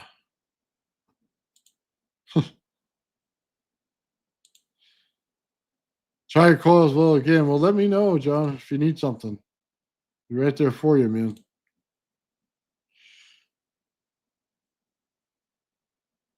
Yeah, exactly. And well, everybody does it. I mean, if you've ever built a AC flyback and you wanted it to stay nice and not blow up in like a minute, then you had to put it in mineral oil and you had to compress it by pulling out the air. And as soon as you did that, then the high voltage would be able to build up in there and it wouldn't just start frying on you, because the first thing that goes is on the wire itself. It has a coating on it, and that coating right away reaches its max and just melts away. So the more that you can reduce that, the better. We're not understanding that when they do transformers, they either dip them in beeswax, so they have a laminate coating, or dare I say an epoxy or something like that. I don't think it is epoxy, but they dip it in there and they hold it in there for a while, and then they pull it out, and it has a value to it on the outside, which will compress it in that area. The same thing beeswax does. You put it in there for like 5 minutes, and then you pull it out and hang it, and then that transformer dries with all that beeswax in there, and then it compresses that area in there. That's why they make great electric. That's how they probably found it, by the way, that it was in the transformer that it was going on. Why do I have extra voltage? Well, because you made an electric, and the electric added to your voltage field inside of your transformer. That's why. So, yeah, an AC flyback will melt. Yeah, I've done it. Unfortunately, man, beautiful 3D print. Wrapped it, counted every wrap. All excited. Yeah. Oh, that was a minute. And then it fried. Didn't fry the PLA, man. The PLA was perfect. It literally fried the wires together because there was air. That air is a bad thing for those transformers. And if you leave bubbles in it, oh man, you got the mystery air bubble, which is just pure heat. All the heat that's in there that needs to dissipate leaks into those bubbles. So they're like a hot boiler. As soon as it comes by and touches that wire, boom, boils it instantly. Game over, fried your coil. Yep. That's the way it's working. Yeah, the high voltage thing, man, they're bare. And it's kind of the reason why they built them in. And if you understand DC flybacks, it makes it easy to understand how they got it and how they start building all these other cool things out of them. You take a magnetic field, you cover it with a piece of plastic, and then you wrap the wire around it, creates a magnetic value in that. Then as you go, you could create some distance. Just now, you could just could have put a high voltage capacitor on it. Plastic, then foil, then plastic, then foil, then plastic, then foil. Creates a high voltage capacitor. That's all it's doing. And when it does that, it actually works as a diode, because every time it goes this way, the value on the foil is not great enough to create a great enough magnetic value to push it back the other way. Therefore, it goes in a one-way. So if you ever need a diode, just create a capacitor in that fashion. It's going to become a diode for you. Boom, right through, done. And that's how it works. That's how you get so many volts, because it all goes on that one side, passes through, gains, can't go backwards. Boom, blasts out 60,000 volts out of a 12-volt field that you put into it.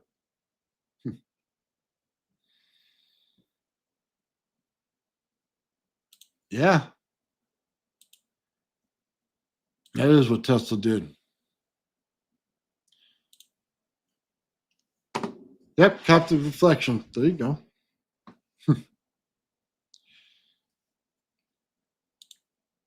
Yeah. That's why when you go to hook in those wires, there's only one ground, because that's the magnetic value that goes around the core. That's the one ground wire. That's the one that always sparks off the best, because it'll create a big field. The other ones are just area along the capacitor where the tinfoil went. Every single one of them. That's all those little pins are on the DC flyback. That's it. Taken it apart, looked at it, figured it out. That's how it works. It's cool. That's why when you take apart a voltage module, what do you see?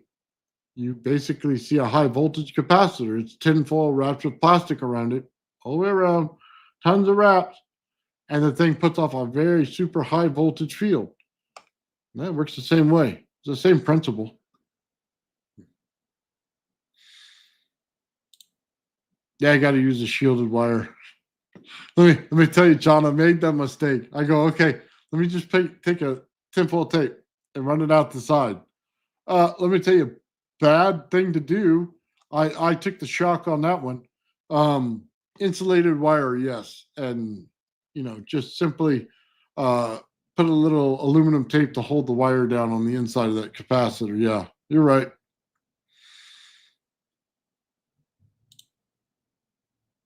What's all that point is only about the loops. Yeah. You have to especially make the shielding. Yeah, I found that if I use a heavy enough on the outside shielding wire, and the TV ones are the best you get out of old tube TVs, because the wire is like super small, right? But then the outside of it's like super thick. It's for high voltage. Those work the best, man, for those capacitors. That's the one I like. Yeah, it's kind of like that. They're made for high voltage, man. The outside insulation is probably 4 times thicker, maybe 5 times thicker than the wire itself. I mean, it's huge compared to like trailer wire or something, where it's super thin. Yeah, totally different. Yeah, not quite a coax cable or something like that, but yeah, coax cable, by the way, in high voltage. You ever need a wire to run it where you don't get the daylight shocked out of you? Grab a coax cable. Absolutely amazing to work with. They travel high voltage all day. If I was going to build a vacuum chamber, it would have coax cables running into it, because to test things, obviously, but it holds high voltage really well.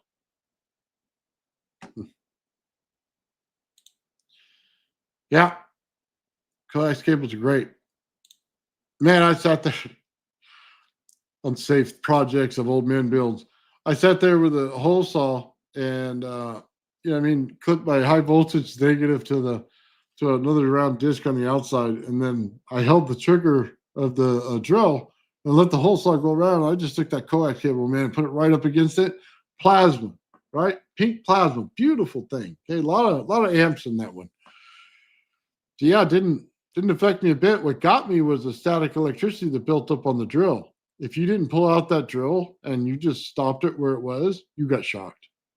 You had to pull it out and then set it aside, or else you were going to get shocked by it if you just left it there and hand off trigger. Yeah. Right. Questionable things by old man builds that he did because he didn't know any better and probably took a lot of shocks over a lifetime of doing high voltage.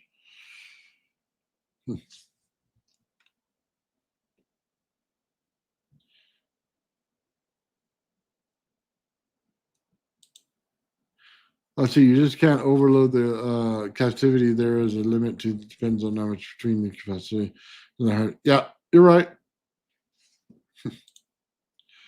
Yep.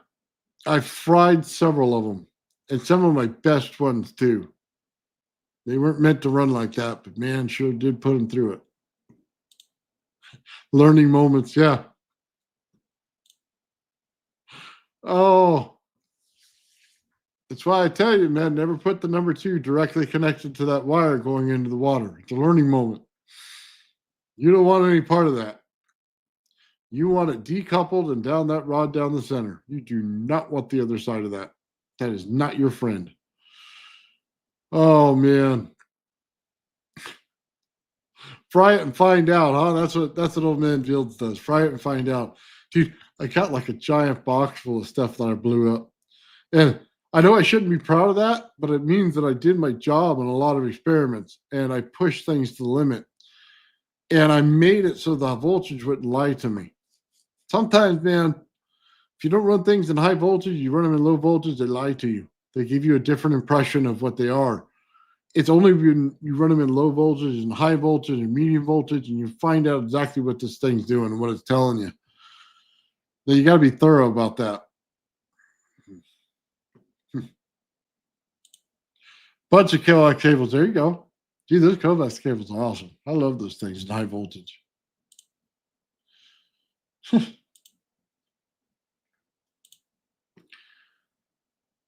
think there's an old picture set out behind the house. I think it gives a score. Nice. Hey, check this out. Okay. There's that strap. Once you take off the back, there's a strap on the back.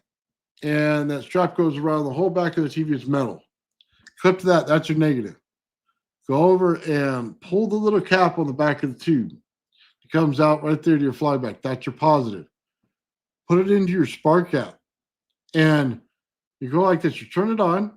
And you get to use your remote, man, from your TV. You turn this thing on, which is totally awesome. Then it'll flip on and then pull that spark apart, man. It'll do the most beautiful swirl ever. That thing is amazing. I love taking those things out, man. You could do that. You could take take it while it's running before you take it apart and put a magnet on the screen. Just leave it on the fuzz mode. Take a very strong neodymium magnet and put it to the screen. As you move it, it'll show the field of the magnet going back and forth. Cool experiment.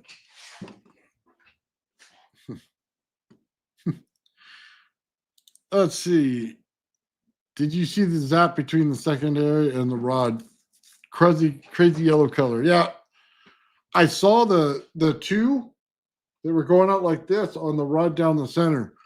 To be honest with you, man, I don't think I had that voltage high enough or I didn't have a wire attached to it to do a breakout like that.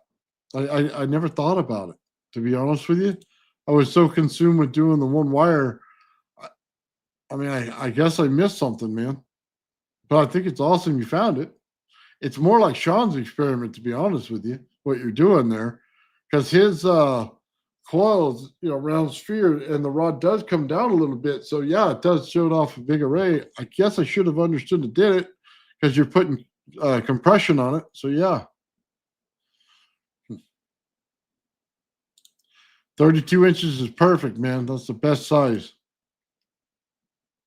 They got a nice size flyback in there. He's done that with a magnetic thing. Those are awesome. Dude, it's always fun, man. If anybody lived next to me, man, and they came in here and saw what I do, they have a field day. You were on TV's an accident back in the day? Ha! Nice. She had to fix them from the kids? That's hilarious.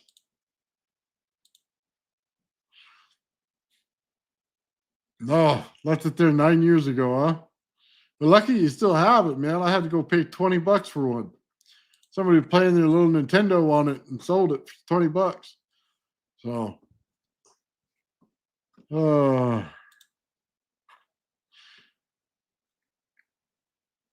yeah, there is. Well, you're compressing it in the center and it's putting all the voltage to it, so there should be a breakout. Used to work on the tube TV. Oh, I have never done positive work on a tube TV. Let me tell you that. It's always been about taking it apart and changing it.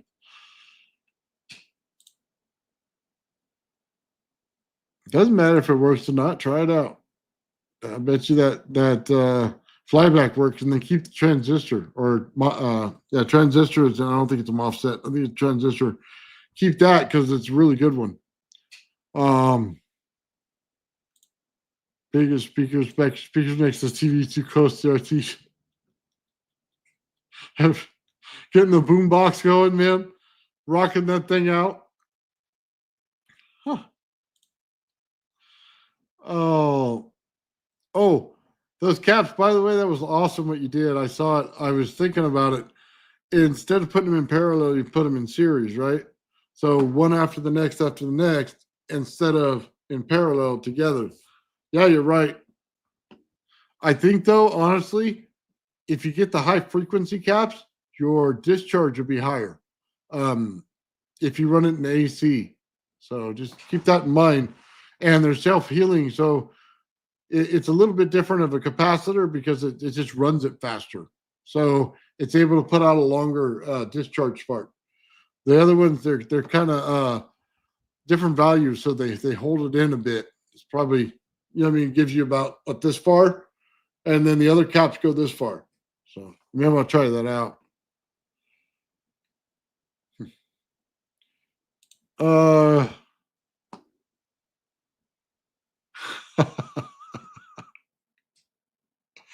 Right on, man. Oh, gonna use it as a monitor. Whew. Those are old days, man. Those are the old days. Man, they make these TVs so skinny now. They sit right up against the wall, man. Works out great. Yeah, you got some jokes, brother. Oh, I tell you, man. Yeah, I think it's so cool, man. By the way, we're setting out these Tesla coils and stuff. So we got 2 sent out, and we'll send out another one here soon. People seem to like them, man. I make sure I test them. Every coil gets tested when they come out. Everything gets tested. And then as soon as I can replace my power supply, I'm going to go ahead and do the experiment so I can walk people through it. And I think it's going to be an awesome day because we'll just do it Friday and Find Out Lab. And then I'll run through them. And then, man, we'll show everybody. Am I selling the Slayer kits? Yes, I am. I sell them for $100. And I'll give you the NPN and the PNP with it when you buy it. The PNP will be in the little thing, the housing and everything with a heat sink. And you'll be able to just plug it in. You literally plug in a power pack for the fan, and then you plug the other part into your power supply, and you get, dude, I've used the fan thing to plug into the power part, and it works perfect with 12 volts and 2 amps, which is hilarious. But you can go quite a bit up. Just keep the power supply away from the whole thing if you go to 40 volts, because, man, that field's going to be big. So that thing is a monster. It's not a little field, man. You're going past 4 feet on this thing. It's going to be a big, heavy field. So you'll love that thing, man. So just contact me on my email if you're interested in that. If you just want to build it yourself, I'll show you the parts, man. I'm not trying to hide anything from anybody. And I don't know that I have the STLs up there yet on my Thingiverse, but I will put them up there for you. I know I had the bottom one, but I changed it. So I'll update that in case you want to build them yourself. Some people don't have 3D printers, man, and don't have access to everything. They just like the kits by themselves, all put together, ready to plug in. So I take care of them that way. And yeah, you'll like that.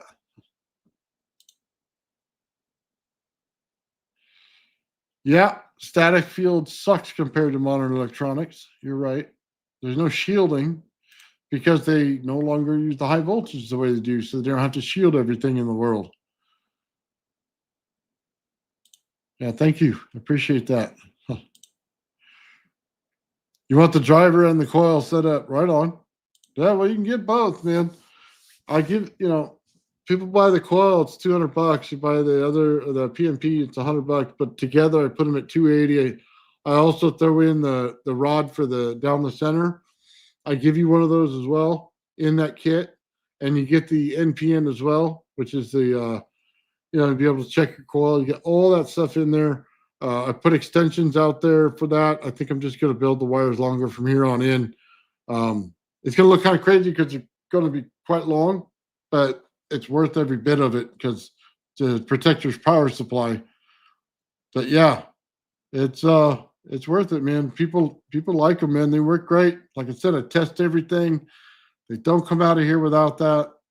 And that puts a few scratches on the primary, but you know what? I'd rather have somebody do that than not test it at all and get there and a wire be off or something like that. So, yeah. You light up underwater. Oh, you can't put the coil underwater, but you could definitely put the bulb. So let's put it this way. If I had a fish tank right here, right? And I put the wire on there from the rod down the center, not the number 2 coil, just the rod down the center, okay? Not connected to anything. Down the center, connected to there. I could put it on that light bulb and drop that light bulb in that water in that fish tank, and it turns on. It'll be on before it goes down, and as soon as you put it down with your hand in there, no problem still, it's still on. It's just cool. And you can't get away from that. You could try it without putting your hand down there the first time if you want. You could try it at very low voltage, man, with the water. I would say take all safety precautions and take it at your own pace. You know what I mean? So, yeah, I've been doing this a while, man. I should probably teach people to do a little bit at a time, get yourself comfortable with it. I mean, it's literally the hairpin circuit from Tesla. There's no getting around it. It's all about compressing the energy from one to the next. Compression changes fields. I don't think people really realize that. I show it. I clearly show it. I don't think people understand it yet. As you compress the fields, it changes the energy. It goes, as soon as you compress it from the field that you're in to a radiant field. That's it. It'll go from the hot energy on the outside to the cold energy on the inside because you're compressing it. It's where the actual value is in the electricity.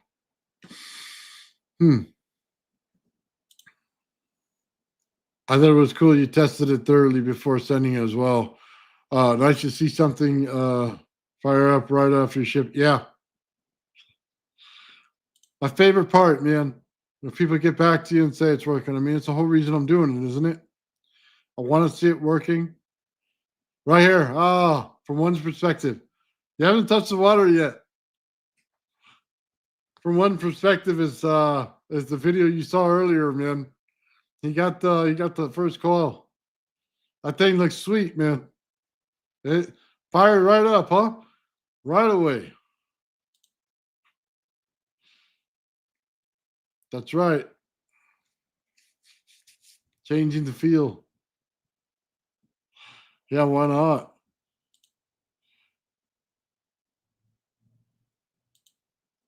Yeah, man. There's a lot of things.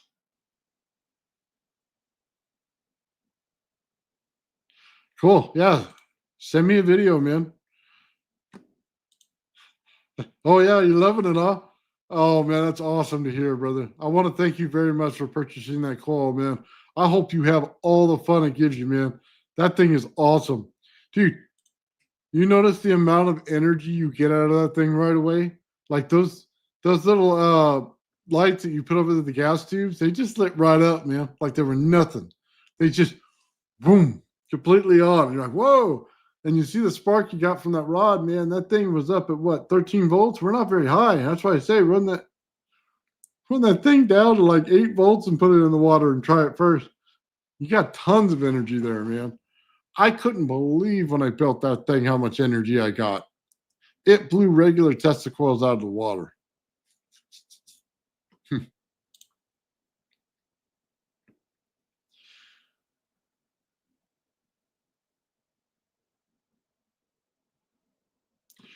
Oh. Okay. Tesla coil inside of a Tesla coil. It changes the energy for the inside Tesla coil to produce amperage, is what it does.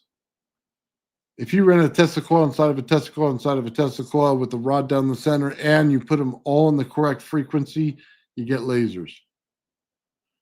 You get other things that happen. I wouldn't suggest you stand on the other side of it. That's for sure. Matter of fact, I suggest you never do the experiment, but people are going to do what they're going to do. Multiple frequency, and you're taking the correct frequencies of each one. I don't want to talk about it. Let's just leave it there. That's something you don't want to play with. I'll leave it that way. We'll go on to something else. Yeah, well, it's like creating Don Smith, but with a better understanding of Don Smith, if that tells you anything. Your compression is so high when you're done. It's insanity what it does. You got it. You're compressing in layers. Yeah. More than the Kashmir effect. More. Just a second here. Yeah, well, think about it. You're yeah, it is.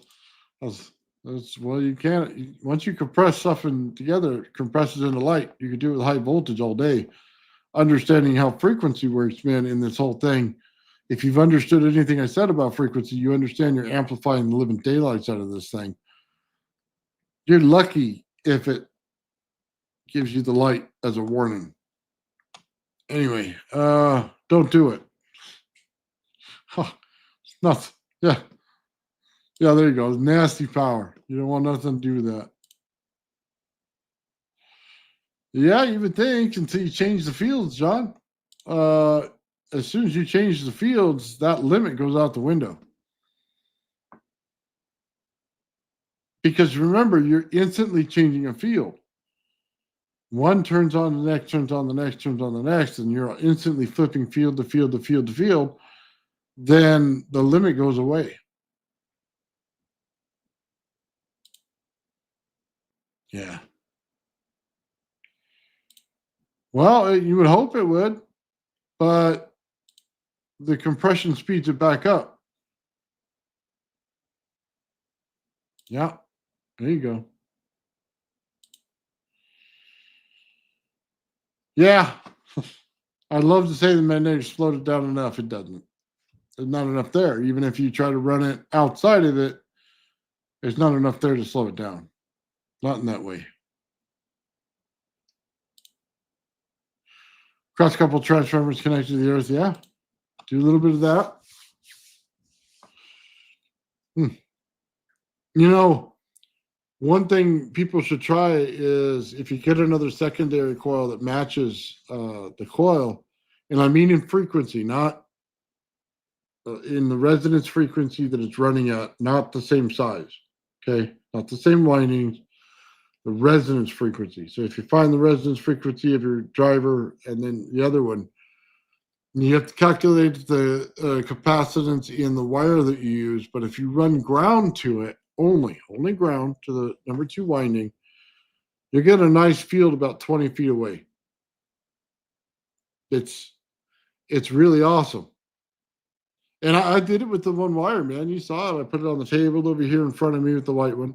I put it on the one behind me over here. You create a great field, man. I could start Tesla coils up all around the room. Yeah. That's kind of awesome, man.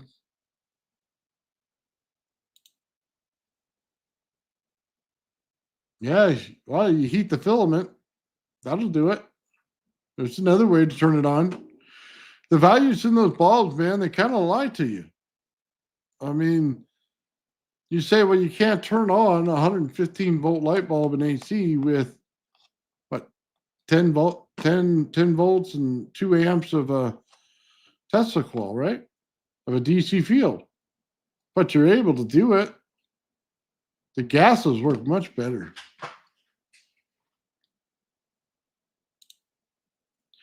What happened if you connect the wire to the Tesla coil around the fluorescent tube? Well, I've never tried that. That's one thing I haven't tried yet. I would imagine you're going to get pinches. I mean, you may get a magnetic pinch in there that tightens up the gas. I mean, that'd be cool in itself to just try, right? Maybe I should just in spots and then stop and then spot and see if it pinches the gas. That might be pretty cool.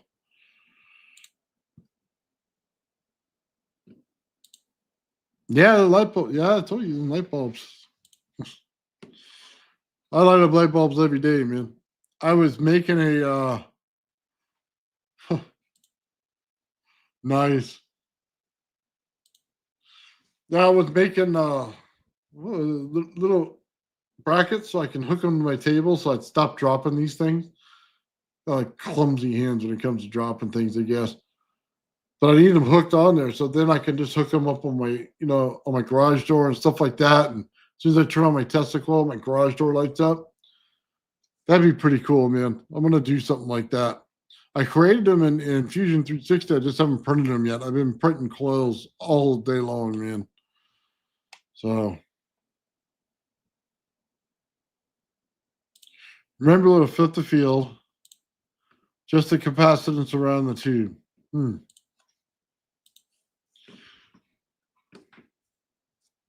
Yeah.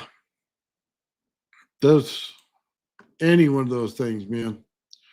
Go out and get you a couple of those connector things that you usually put a light bulb in. I think they're like $5 at Home Depot. And then screw them in, or just make them on plastic if you got a 3D printer. Then you could just set them out there, those fluorescent bulbs, man. There are all kinds of different things for distance and stuff like that. Yeah. I need to get some 2-foot bulbs and stuff like that, make them shorter, make some cool stuff.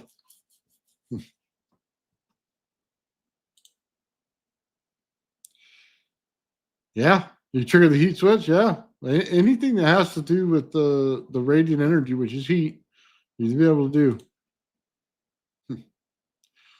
So cool, man. Dude, you guys got a lot of experiments out there. All right, guys, I'm going to take off for the day. It's been 2 hours. I want to thank everybody out there that's purchased a Tesla coil. I want to thank everybody for watching today. Chat, you guys are awesome.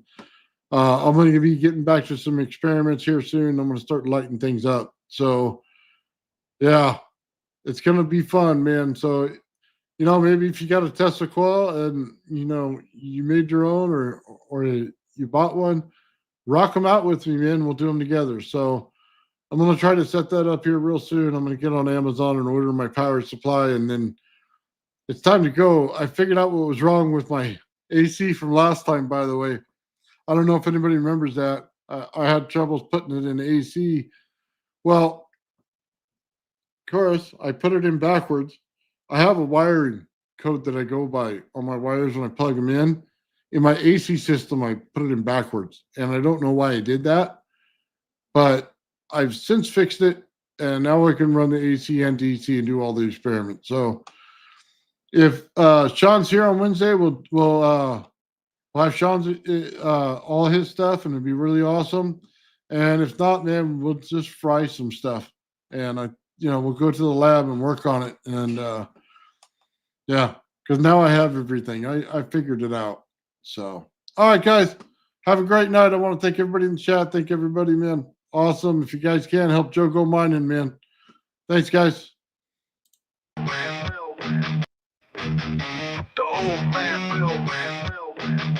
The old man built. The old man built. The old man built. The old man built is broken in the head. People has put him in the red, where conscious and spirituality been stricken from the norm and replaced with the ignorance of basic magnetic form. The geometry of God keeps running through his head. That's what makes old man builds broken in the head. The old man builds.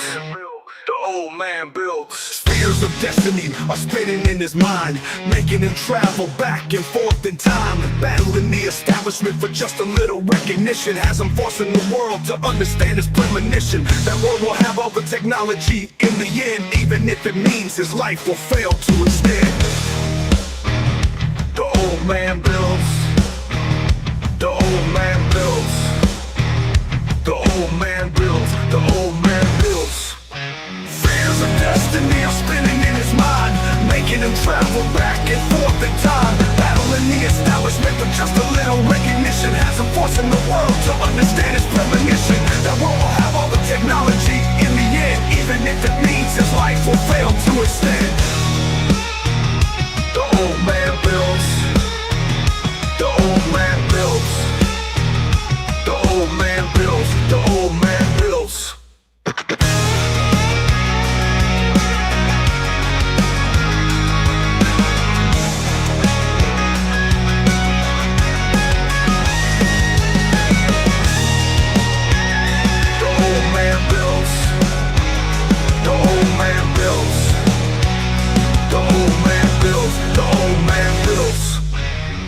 Fears of destiny are spinning in his mind, making him travel back and forth in time, battling the establishment for just a little recognition. Has him forcing the world to understand his premonition. That world will have all the technology in the end, even if it means his life will fail to extend. The old man builds.